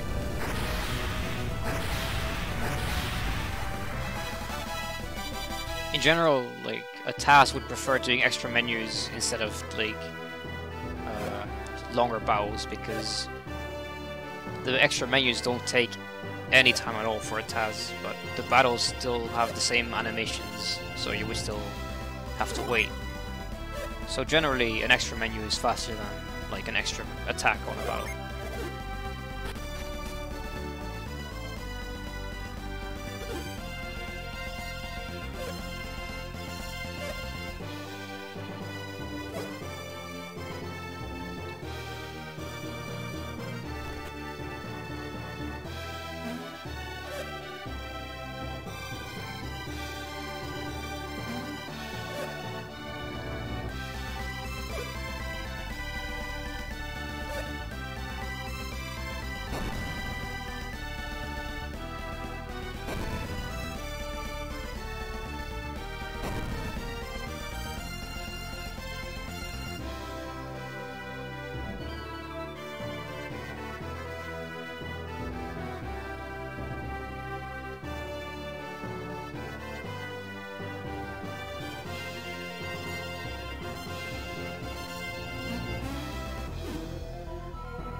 I think even Plexa isn't fast enough for some of these menus to be worth it.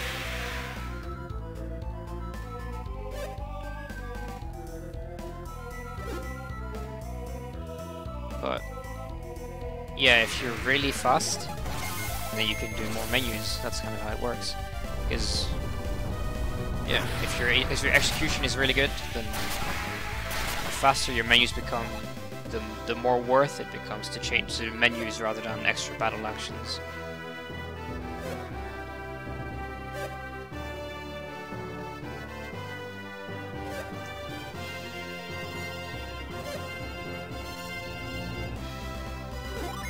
Right, so after this we have one more mini boss, and then we finally have the real boss fight.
Right, so final fight, so we're gonna use Judgment again.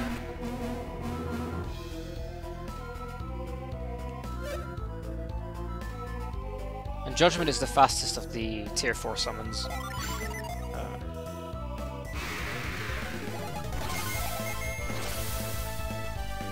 So that's always nice of you to cast Judgment instead of something else. It's pretty good.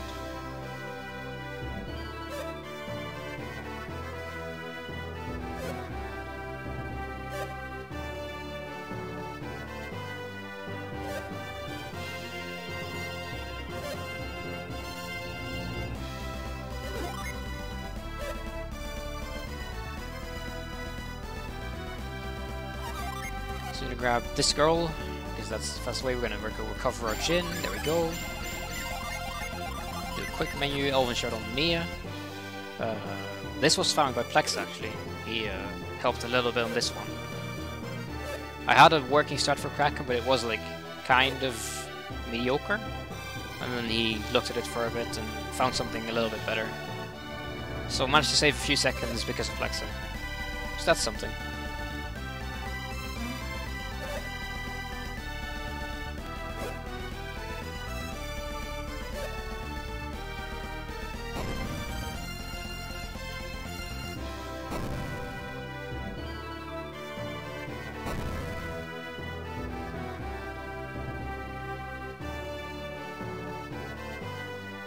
Alright, so up next is Kraken, and the Kraken fight is pretty similar to any percent actually, as it turns out, but a little bit different. Because we have a completely different BRN, so he's not casting Ply or anything like that, he's going for it, so we need to have a good plan.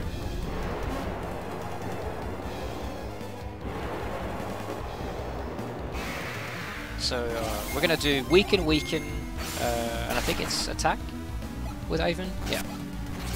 So Kraken falls asleep, double weaken both work, and missed procs as well with Mia. So pretty great.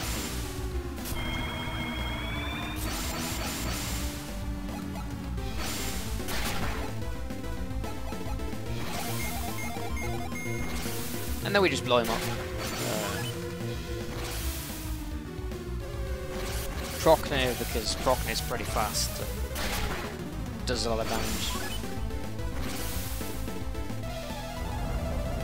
And for those who don't know, Weaken lowers the elemental resistance of your opponent, so he takes a bunch of extra damage from us.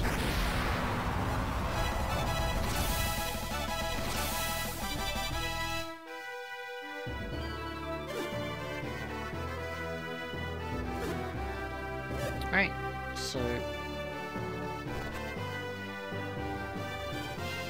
gonna have to pick one more guy. The chef turns out to be fastest.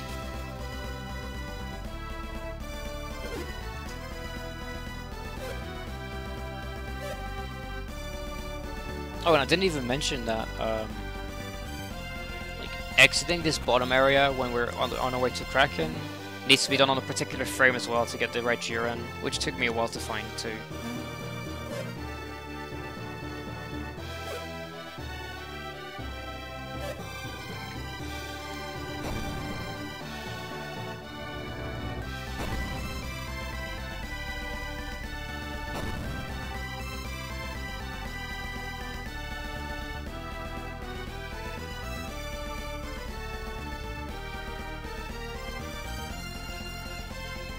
The reason is that it matters for the Assassin Blade drop in Toby Spring.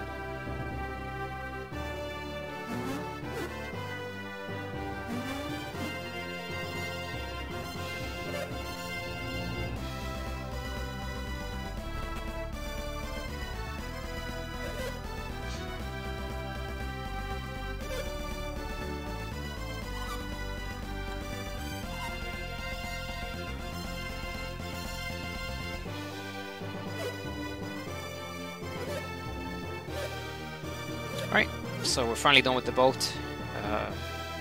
Done with the cutscenes for a little while. Oh, we actually get some gameplay now. That's a new thing. Gameplay, wow. Alright, so we're going straight to Toby, because we want the Assassin Blade. And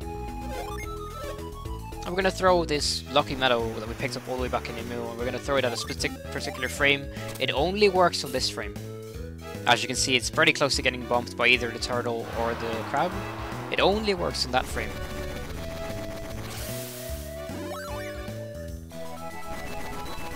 And because of the Jiren Manip on Kraken, it gives us Assassin Blade, so that's nice. We exit Toby in a particular way as well there with walking, and then we cast Mind Read. Mind Read should have been a fast Mind Read there, so I'm losing about 15 frames, which is awkward. Fast Mind Read is like a glitch, it's not very important. Anyway, so this is actually unavoidable. It looks like you might be able to get to Hail without the encounter, but have to do it, and then just get him like that. We're gonna instant kill everything. Everything is going to die to Assassin Blade from here on out.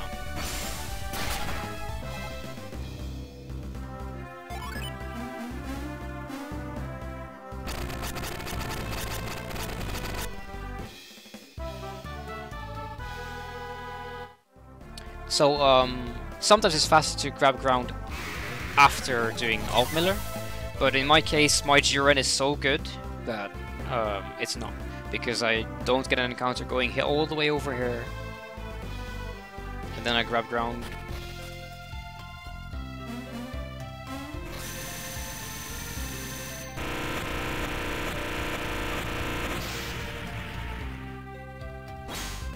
And then we're going to get all the way back, and we won't get another encounter either, so this is just much better. I wouldn't know about that Ryukasa, I'm not big on TLA. Alright, Alt Miller. This is a pretty interesting place, but not really actually. It's just a regular, like, there's no retreat warps here, we're just going through the dungeon normally. But yeah, manipulating Jiren. That's a 6 attack cancel, which sounds pretty funny when a TAS does it.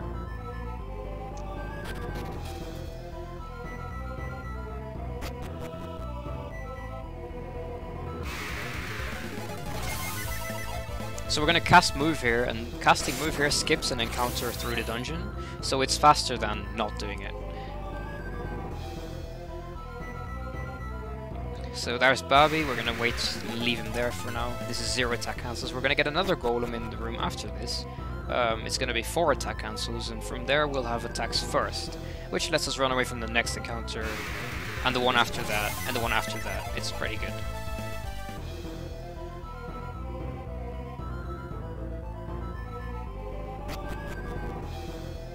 Like, not this one, we'll have attack cancels here, I think. It's 2. So yeah, this was 2. And then the next encounter is going to be attacks first, and then the encounter after that is going to be 0, and the encounter after that is going to be 0 as well, so we're saving a bunch of time.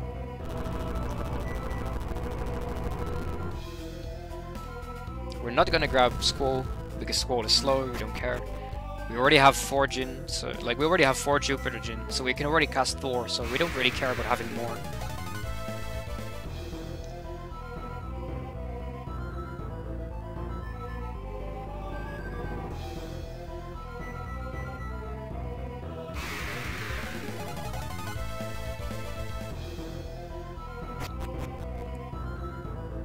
So we're only picking up 1 more Jin, I think. I think we have everything except for Flash right now, so we're only picking up Flash after this point. Every other Jin we're gonna skip.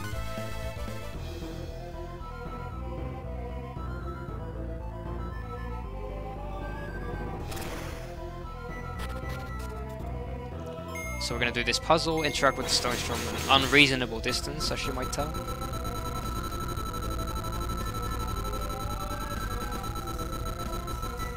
And what the TAS does now, I would not recommend. That's pretty sketchy in a real run. You might hit the stone like right above you. Wouldn't recommend. Because I'm actually hitting the middle one from there. Like where I just stood, I was hitting the middle stone.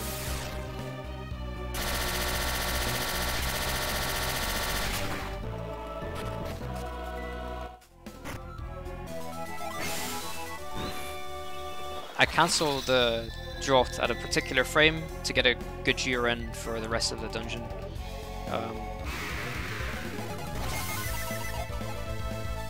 I tried exiting and going back in to see if it's faster. It is not.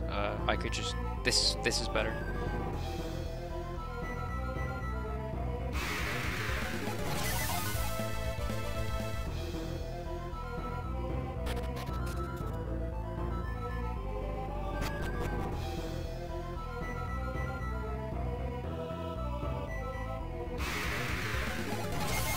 So this is the last encounter here. We're gonna have a lengthy cutscene now, and then we'll have Colosso, which is a bunch of cutscenes as well.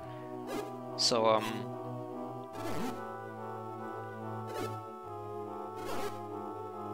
yeah, this is gonna take a while. Bobby's cutscenes are really long, even for a TAS, so.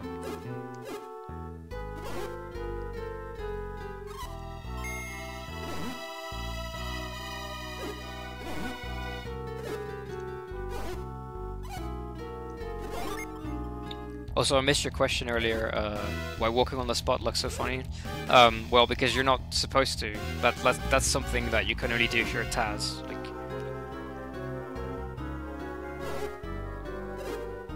yeah, like, the walking on the spot thing requires you to input forward or like up or down for one frame, and then the opposite direction for one frame, and then keep alternating every frame.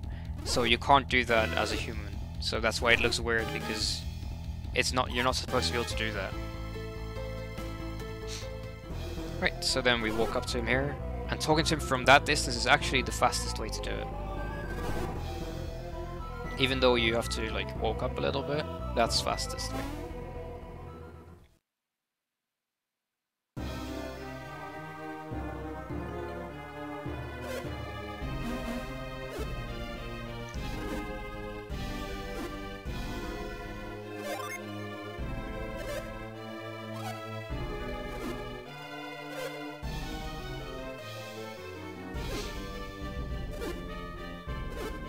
I don't know, Colosso is going to be kind of boring, at least the games part. The battles are very interesting, but the puzzles are going to be kind of meh.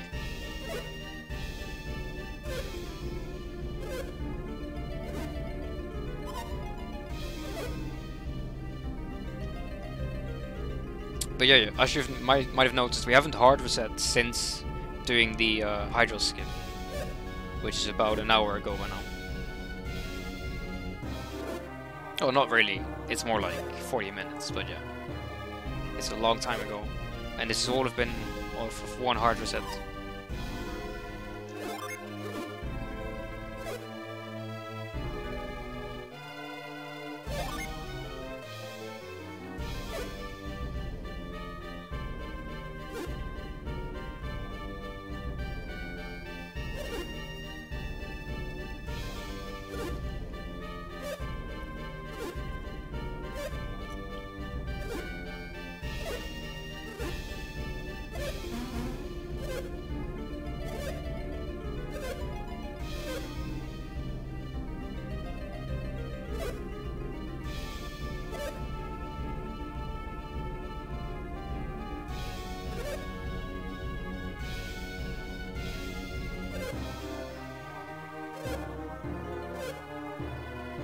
But yeah, again, if anyone has any questions about anything I've done so far, or anything at all really, feel free, because these cutscenes are taking forever, and there isn't much for me to talk about, because there's nothing, like, going on really.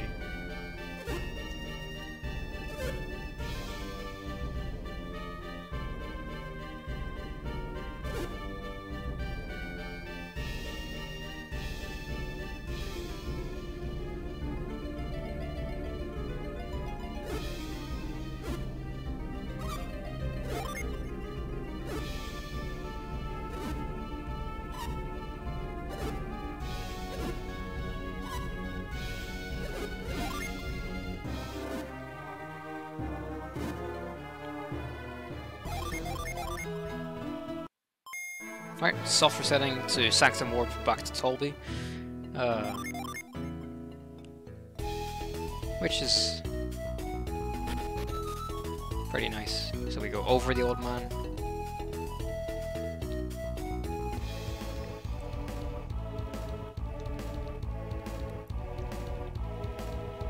More cutscenes. Yay.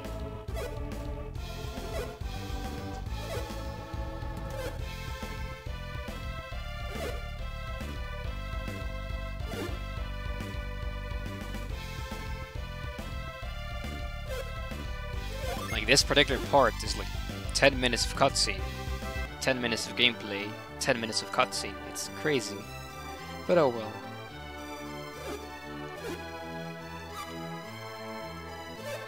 It's not that extreme, obviously, but it feels that way.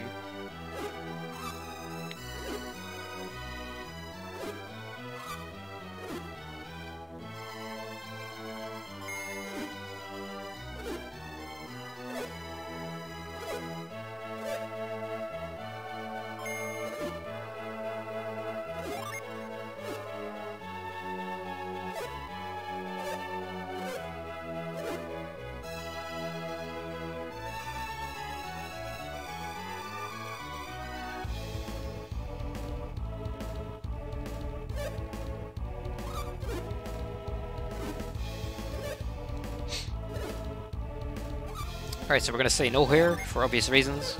We're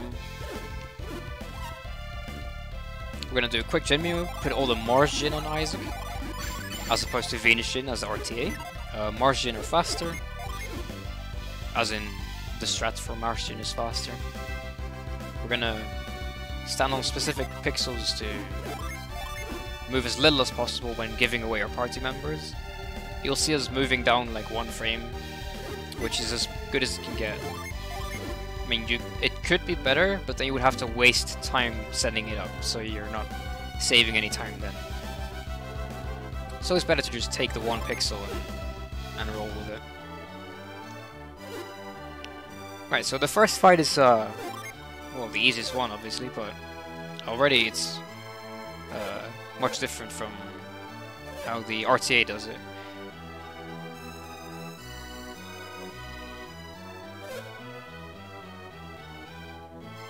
Because we don't have Venus energy, we have Mars energy.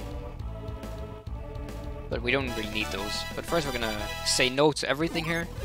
Or rather, say that we're done. Because solving those puzzles before we begin doesn't save any time, because we have to wait at the end anyway. So just skipping it and not doing that is better.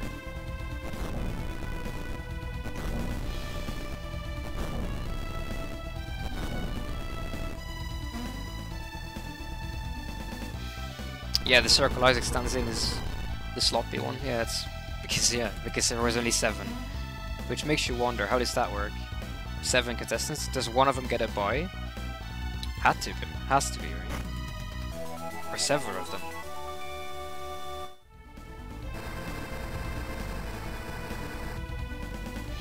Alright, so yeah, now we just have to wait, and it's, you know, they're pretty slow, but how slow are they? Find out next time on Dragon Ball Z.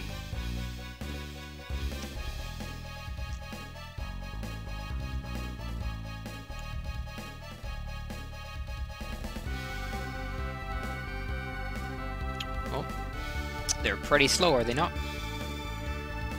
So let's see if we can do something about that next time. Alright, so we're gonna go with Scorch, get that stun, and throw the meteor right away. This will make the stun fade away, but that doesn't really matter, because he doesn't do that much damage.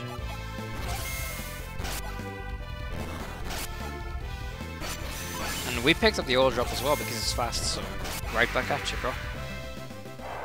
Oh yeah, the Colosso battle team is awesome. It's great. Alright, so that was fight 1. Nothing too special, it just took 4 turns. But the real thing is going to be the second fight. That's something else. That's...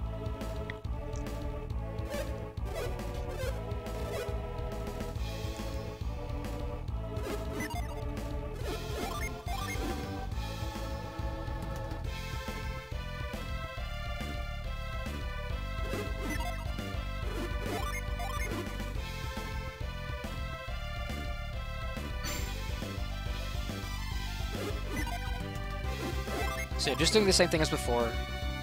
Most optimal frames to stand on, all that kind of stuff. When we're gonna run back and start the gauntlet again. But yeah, for reference, the RTA strat for any percent takes a lot longer on the second fight. It takes, let's see, The RTA strat is 8 turns for this fight. Keep that in mind. RTA takes 8 turns to do this.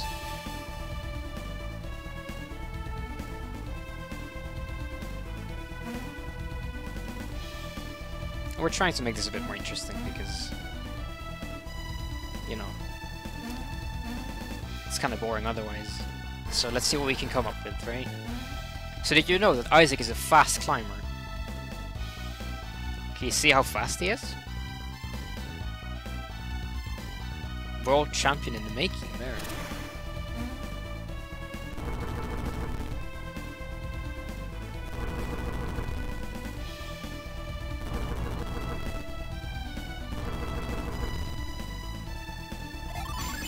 Alright, gonna double tap some gin to get correct recovers, because we want to use Fever and Scorch again, because the strat for this is crazy, you'll see.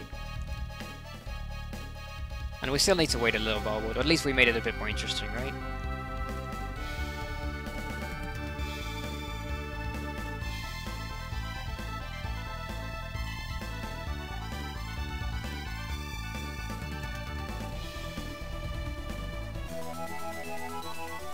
Alright, so again, RTA takes 8 turns. Let's go.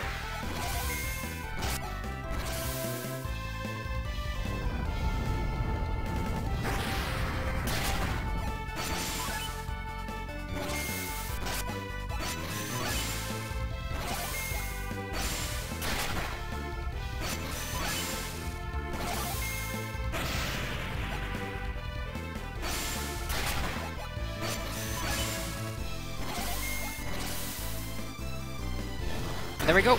He's dead. That was much faster than any percent, was it not?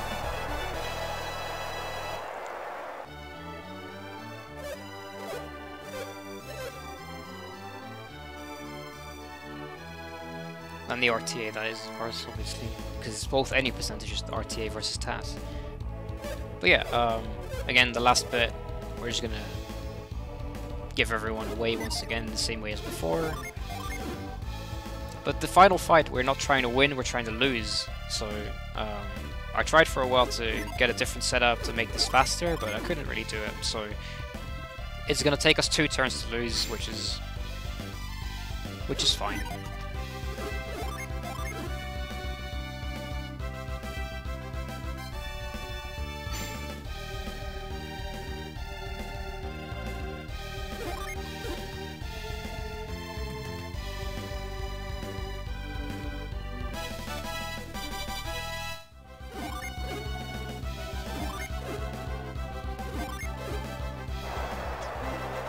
Right.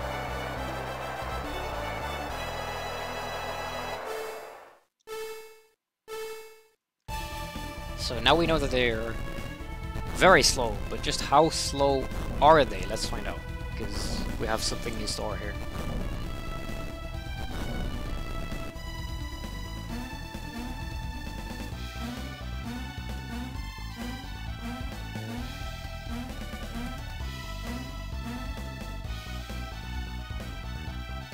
Just a little joke there, you don't have to do it that way, but it's funny.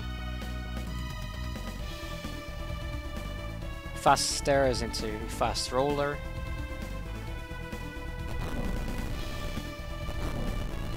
As we do. Push these guys. Alright, so we're here, but hang on. Just how much faster are we? How many extra rooms can we do? Let's see. So we're gonna go back up. Alright, so it's like 1 room, 2 extra rooms. This is the 3rd room that's gonna push down. So we can get back all the way here. Stand still for a little while and still make it back in time, right? Or you would hope so. Are we gonna make it back in time?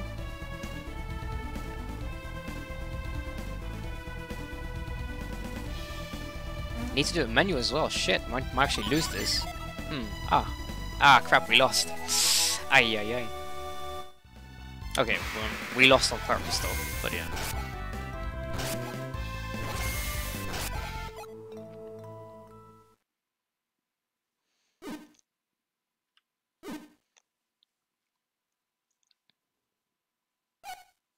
So losing is better because it makes the fight go by faster because he does more damage because he gets the better sword, so he hits much harder and kills you faster. It's pretty great. And the little menu we did before was to drop our HP much lower, so we died faster.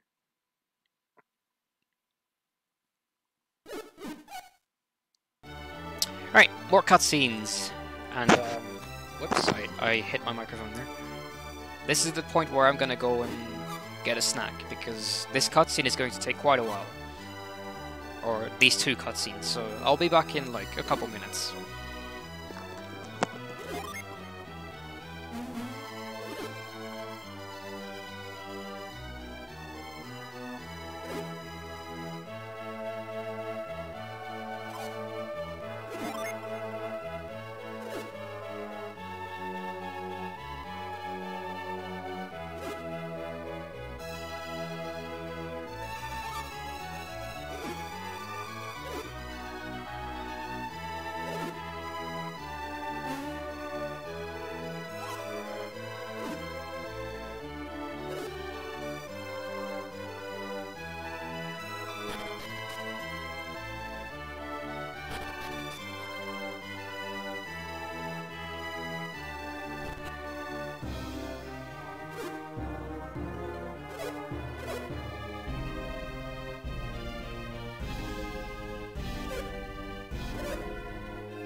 Alright, I'm back. What did I miss?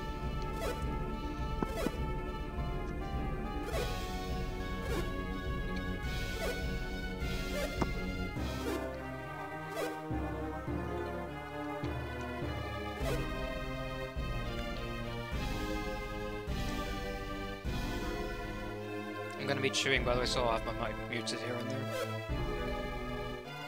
I think, at least. If I can find the mute button.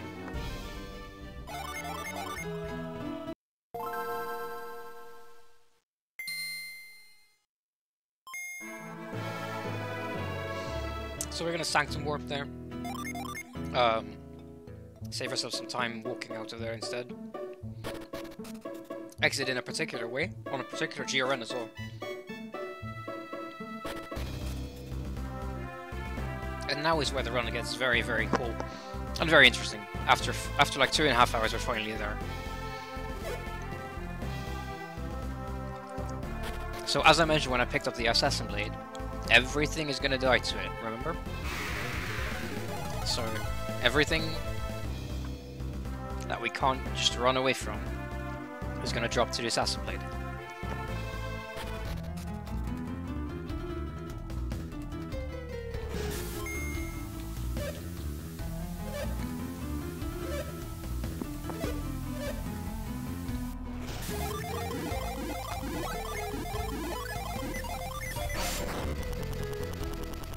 Easy menu. Just moving some gin around. And these actions are going to manipulate the Assassin Blade and make it to cause it to proc guaranteed. And there you go.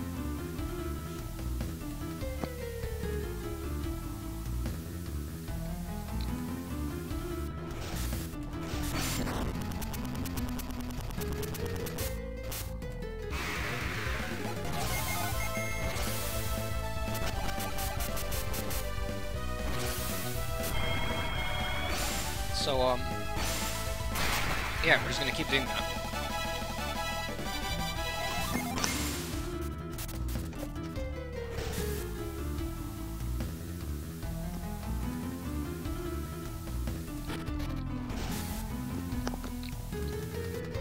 Yeah, anyway.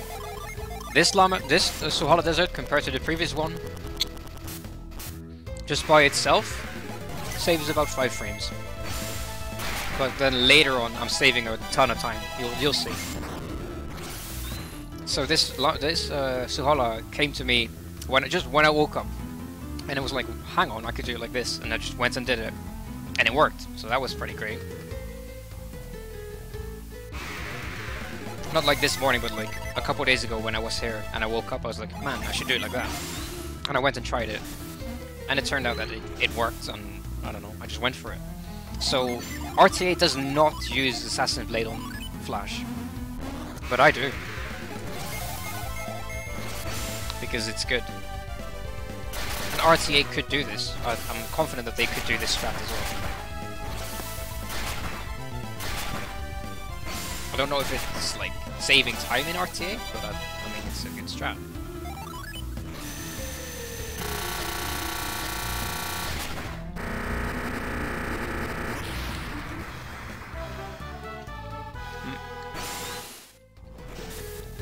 And now we hit a point where we are so extremely under-leveled that we cannot run from anything anymore once we exit the desert.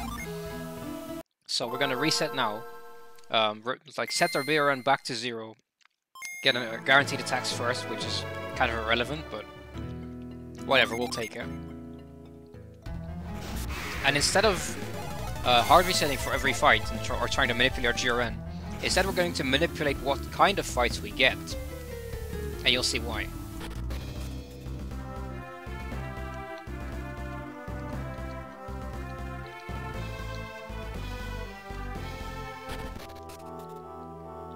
That's a flashy strat. Oh, come on, Frost.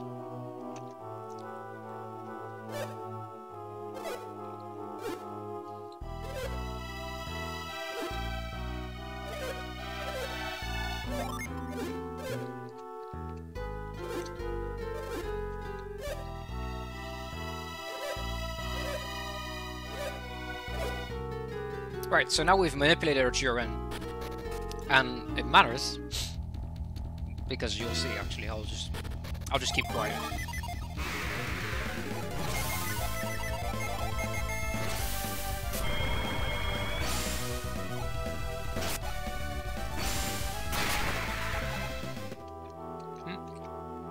And there you go. And that's what's going to happen to every encounter we get from now on out.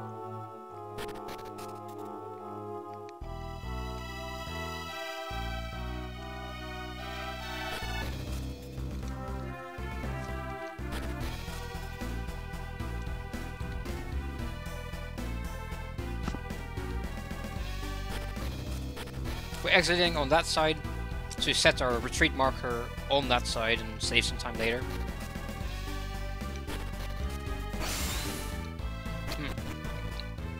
Here we're spending 5 extra frames picking up the stone. You can't tell as a human, but we're spending 5 more frames there to manipulate our GRN. Gonna do a quick menu here. Elven shirt back on Mia, important. Assassinate this guy.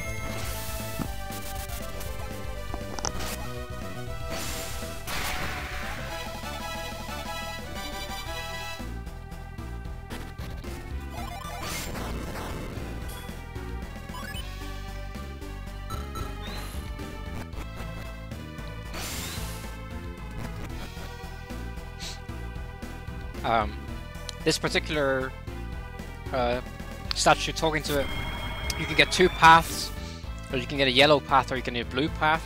The blue path is much faster. Which one you get depends on the frame you talk to the statue on. So we talk to him on a frame that gives us the blue path, which is much faster.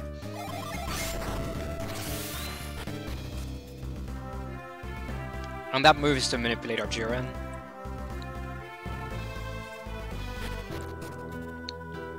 So RTA would go shopping here in Lalavero, but we don't really care about gear, so we're just gonna ignore everything and just run straight on by.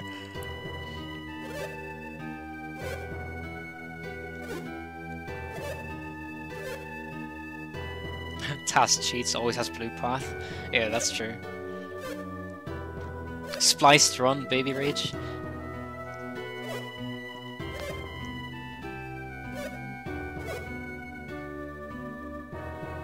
Again, that sweat drop, for example, is a sad face in the English game.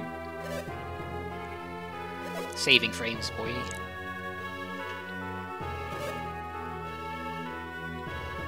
Right, so we're just gonna go, and here we're gonna drain our synergy, and the reason is that doing this, we have to do this anyway. And by doing it this way, we end up saving a bit of time by doing a retreat warp here, but also we skip an encounter, so... And we stand still for a while there intentionally to get the correct GRN, again, because we want a single enemy so we can assassinate it. So that's what's gonna happen here. Setting some Jin.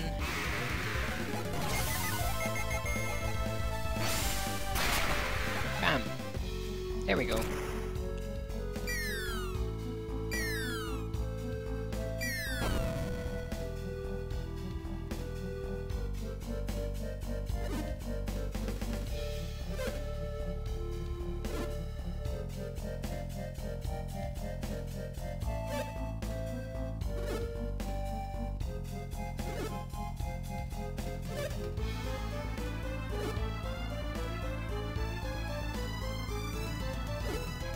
And you notice me setting Mercury Jin on Mia, and that's for later on, I'm pretty sure, if I remember correctly. That's where that comes into play.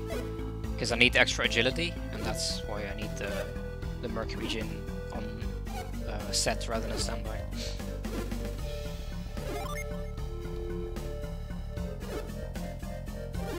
And I didn't mention this, but Venus, the first Venus lighthouse that we entered there, the Venus 1, is actually different in this version of the game than in the English one. Because in the English one, there's a glitch with the reveal layer where there won't be any encounters if you cast reveal. But in the Japanese version of the game, that doesn't exist, so we don't reveal spam. We just take the one encounter, which might actually that doesn't even lose that much time because casting reveal over and over takes quite a few seconds. You're losing a few seconds, so the encounter isn't that slow.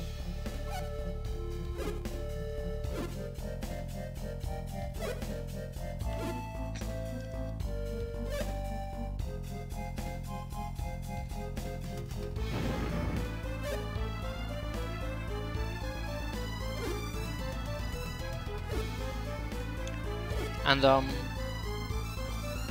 the upcoming manipulation took me the longest time to figure out because there are so many variables and how to get them all to work together and to give me an encounter that I want. It took me a while. The same goes for pretty much every encounter in Venus 2. Yeah, it's just like this area of the game took me much more time than any other because it gets much more intricate compared to earlier on.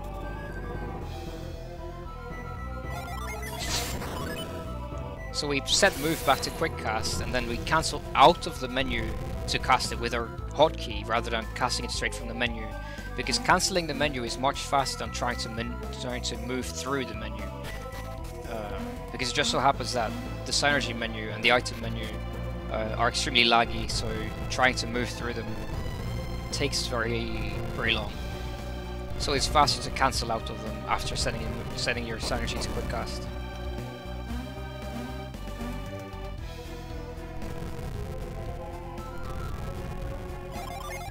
This douse is actually not consistent for a human, so that's something I didn't know. So I can actually manipulate what GRN I get, and I take the one that gives me more GRN advances because it's good. So that's a staircase like you've never seen before. If you could do that in a real run, that's something. So again, this douse as well doesn't have consistency, but it's what I want, so it's all good. And people always complain about this frost cast, but I don't see the problem. What's the issue, guys? Come on. That's so easy, see?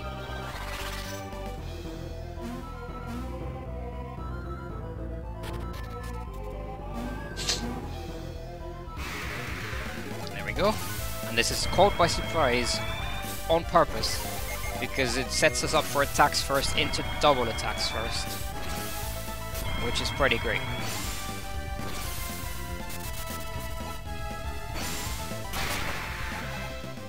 So now we have attacks first, and after the attacks first we'll do a quick little manipulation to get double attacks first.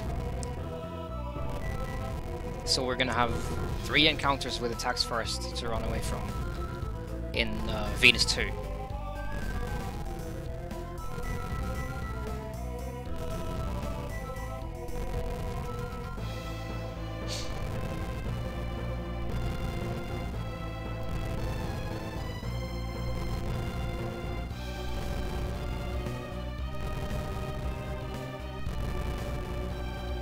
And this is just, you know, shoving statues around. And these statues are annoying to push from the left side. From the right side they're easy, but from the left side they're very hard, and it's kind of awkward. Why? Like, why would they make them different depending on which side you push them from? So if you try to push them from the left side, you can easily slip, like, up or down from the statue and miss it, so to speak. But if you do it from the right side, you'll always catch it. It's really easy. Right, Venus 2. As mentioned, we have attacks first, so with no fear, let's go for it.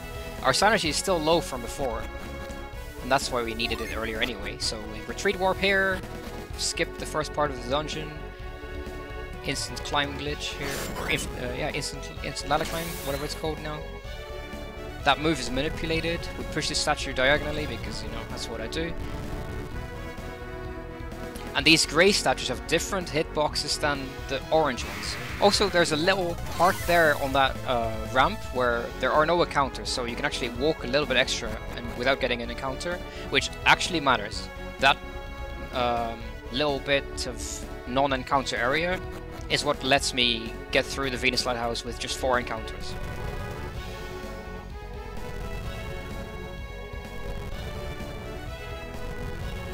So yeah, as I mentioned, we're gonna do a little manipulation coming up soon to set us up for double attacks first, which is going to save us a lot of time. And to do that, we need to manipulate this room's Jiren, the next room's Jiren, and the Jiren after that as well. So it's pretty difficult, because we have to do this in a particular way. So we're gonna go through here, no encounter yet. Up here and here, we're gonna save, take the encounter, cast Granite, and then on the first proc of Granite, we're gonna soft reset. There we go. And that gives us double attacks first, which, well, that's just fast, right? So we're gonna have to spend 1 attacks first here. We're using 3 attack cancels, get through this with the least amount of steps. Gonna solve this puzzle. So yeah, we have an extra attacks first now, which is like, so effectively we use the soft reset to get attacks first, as opposed to having to hard reset for it. So we've saved quite a bit of time with that. And also it reset our step counter, so to speak. So we're gonna jump here, and solve this puzzle, and here we have to step on that switch on a specific frame as well, because every frame you step on that, your number of frames in this room, this little cutscene, changes. So yeah, you can have 4 different options and it's really annoying, so yeah. So anyway, it all works out for us because we're a TAS, so this is all great. Then we're gonna get through here without an encounter as well, grab the Gaia Blade, which was skipped by the other TAS, which I don't really get. And then we're gonna get our encounter here. This is attacks first, so we're gonna run, no attack cancels needed. Just gonna go straight on through. This puzzle takes a while. This is an annoying puzzle. Yeah. So any questions, feel free, because this is going to take some time.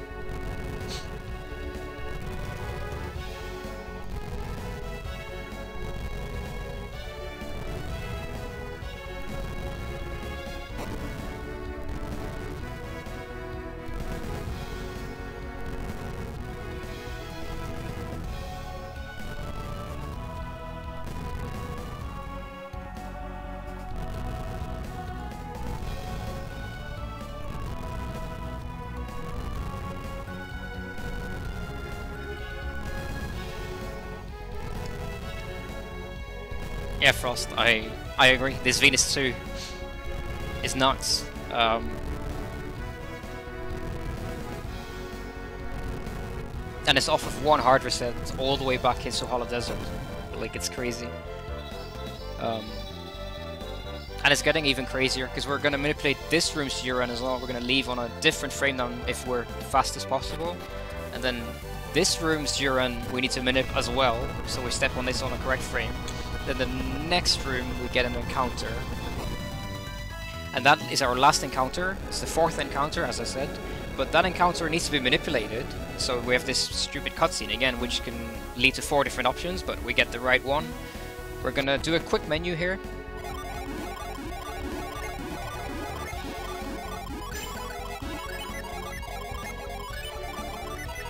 There we go, and we're gonna Boreas this. And that is why we had some stuff stand by and set and everything, because now Mia is faster. Also, we moved Mia 1 slot over, did you see it? And now the correct Jiren here is also, like, there's tons of possibilities, but we get the right one. And this took me forever to figure out. And then we get no encounters anymore, we jump straight down, we don't have to do any more manipulation, we're set up for the final fight.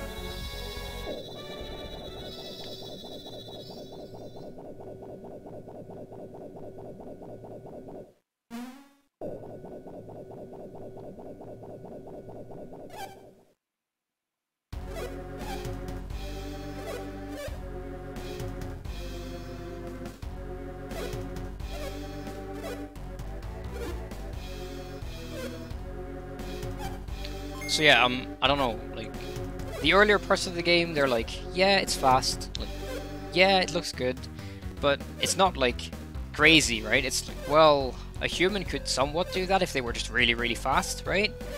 But, the ending of Suhala Desert all the way through this to the top of Venus Lighthouse 2, this is some superhuman stuff that really shows like how far this game could go in theory. Like, a human can't do this, right? But in theory, this could be done.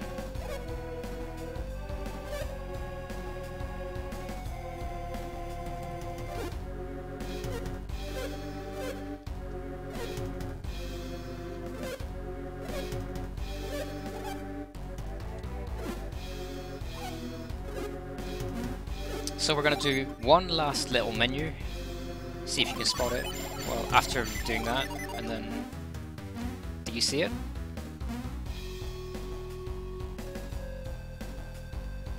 What did I do at the end there? Who saw what I did?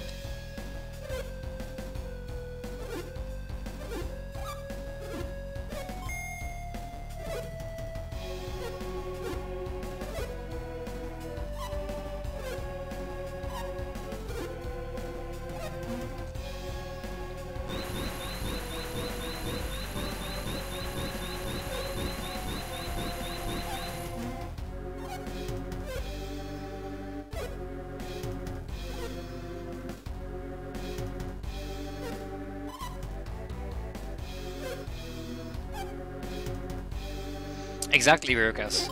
My party lineup has changed. But why? That doesn't make any sense, right?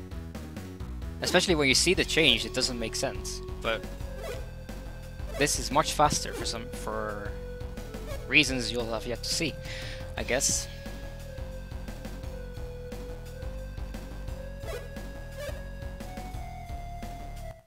I also didn't explain why I swapped Mia over one spot earlier on. And that's because when you attack cancel with a character, their agility changes that turn, but only if they're one of the first three. If you do it with the you can't cancel with the fourth one, so you're stuck with one certain set of agility, which doesn't work sometimes. So I had to move Mia over one slot so I could attack cancel. And now we have, suddenly, Ivan is one slot over, Mia is back in original position, Guard is one slot over to the right, so Ivan and Guard have swapped. And the reason I've done that is because this boss fight and the next one has a tendency to hit the third target, and instead of having to sit and wait or attack cancel for several times, this way I minimize that, and I timed it out, and changing my lineup like this saves time compared to leaving it and doing like extra attack cancels and waiting extra frames on summons. Which I should explain, this Boreas is actually waiting 5 extra frames because I get a better GRN and then they attack the right people.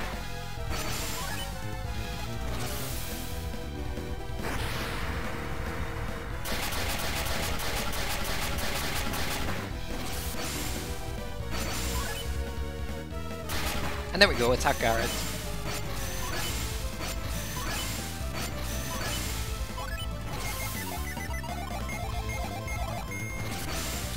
Mia's gonna use the potion. I moved onto her all the way back in Alton.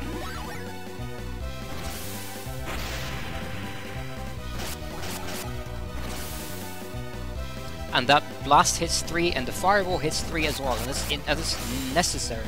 And that's why the Boreas had 5 extra frames on it, so I could set that up.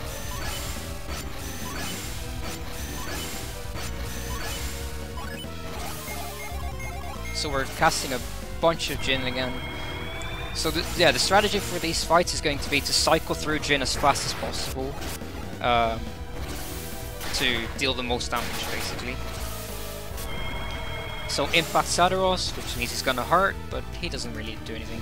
This Judgment has 1 extra frame on the 3rd cutscene screen of Judgment. Yeah, find that one now. Holy shit. It took me forever as well to figure out how that worked. And there we go, he's dead. Killing Saturos first, because, you know, that's how we do. Setting up some more Jhin, and we intentionally let her flare wall us, because our BRN is going to change to a much better one.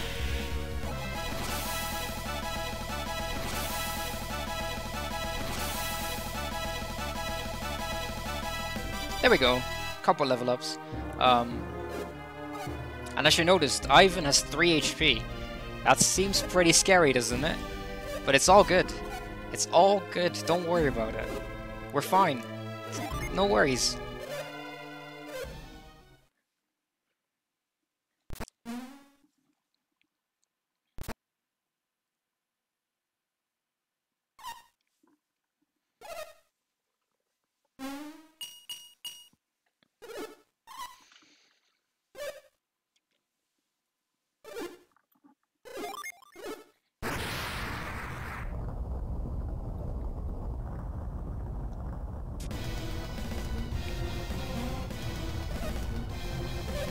He's probably gonna summon and then die. No, he's gonna be alive. You'll see.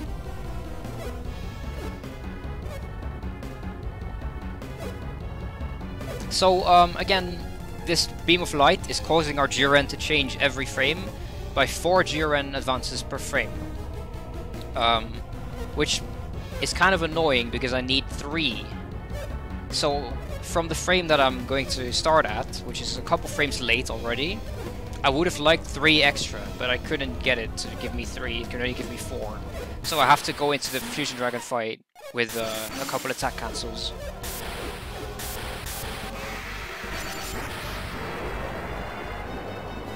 So yeah, I left Ivan's text box up for a little while, 3 attack cancels, and we are good. Let's go.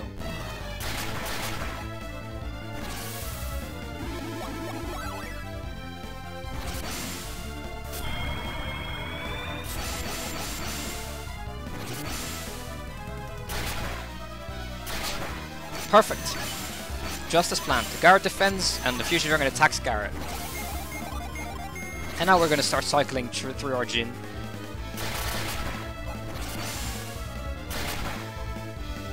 Because we're like pretty much dead on everyone, but we're all good. We use Fizz because Fizz is pretty strong actually when you have no HP.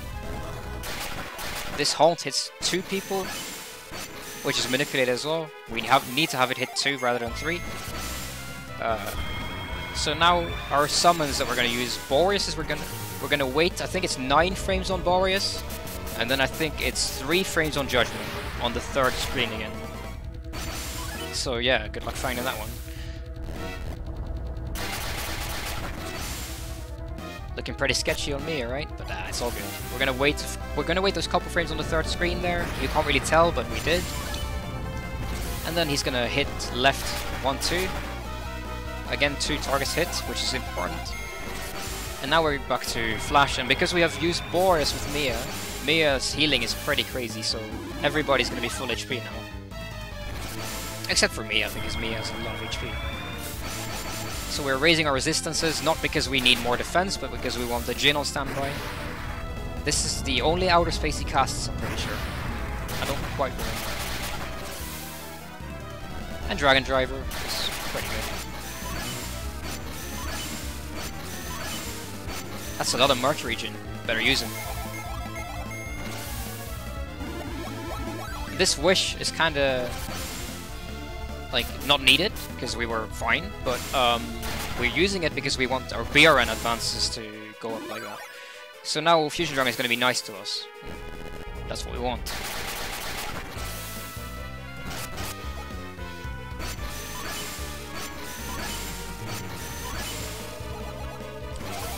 Man. Ivan 2 HP and Haunted. That's okay. We'll be fine.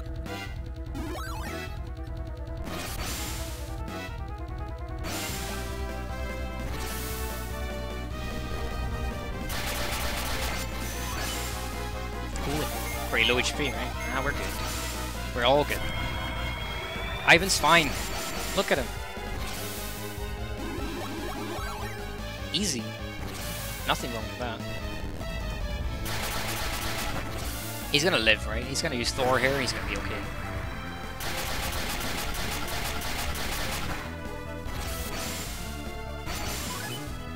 Nah, he's dead. Easy. Saving frames. Saving frames. Because we won't need to have inputs for that. There we go. The final turn. Manipulating this Boreas for a couple frames, I think it's 2, to get the Fusion Dragon to attack Garrett here. And that's it. He's dead. Got him.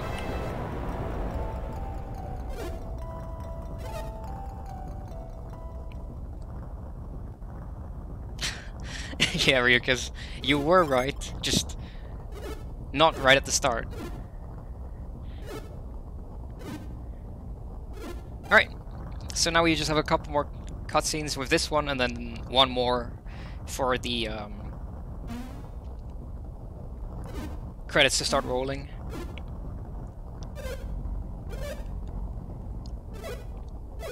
And what will be the final time? Does anyone want to guess?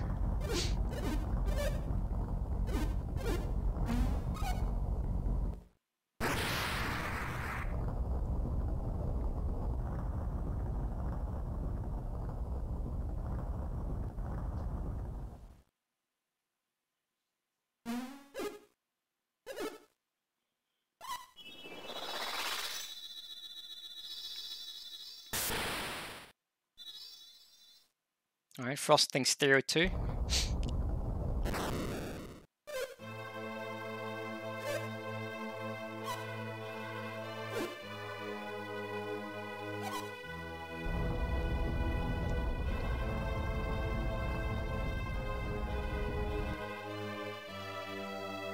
Well, we still have some cutscenes, Frost, so we're not quite ready yet, right? Anyone else want to hazard a guess for the final time?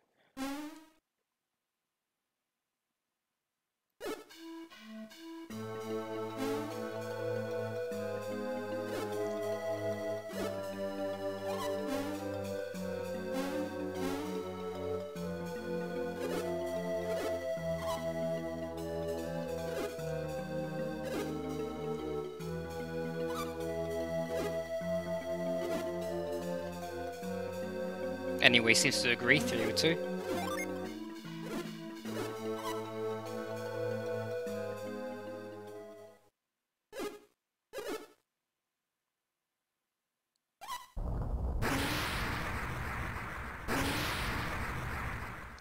And this last bit of the game is just cutscenes, by the way, just mashing through them as fast as possible. There are 2 nuances after this, which I'll point out, but yeah.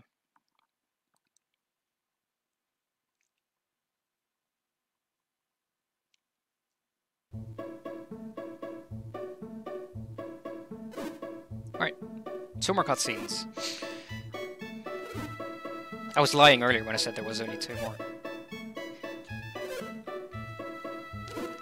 Yeah, just mash forehead.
Right, so at the end of this cutscene,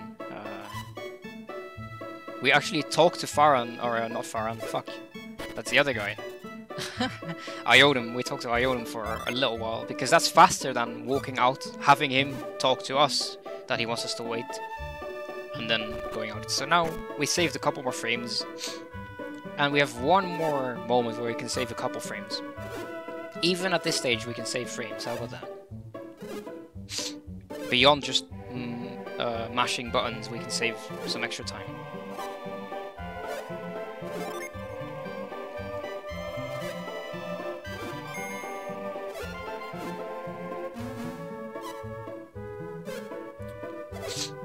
Oh, that's a completely random item.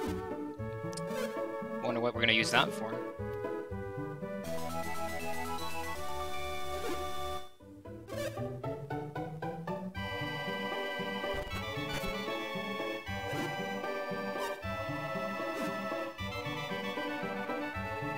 Alright, let's get it going. Alright, so I mentioned one more time save, which is coming up pretty soon here. And it's about using the orb at the exact pixel right there. That's the perfect pixel to use the orb on, because Isaac won't move. If you use it on other pixels, he'll move a little bit, which loses time. But on that pixel, which is easy to set up, you just hold up, and you run. And then you just use your menu on that pixel, you'll save time.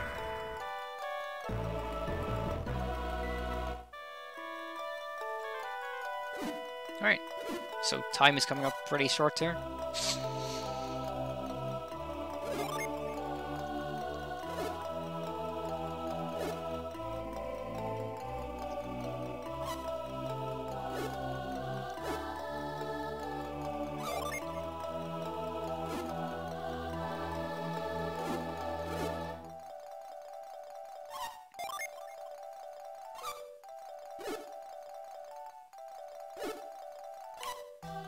Time for RTA, and I mean for my submission as well, but yeah, there we go.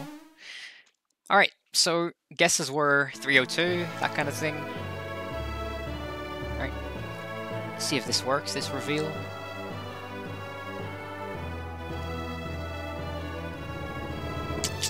Sub 3 for the full game, including intro, sub 3.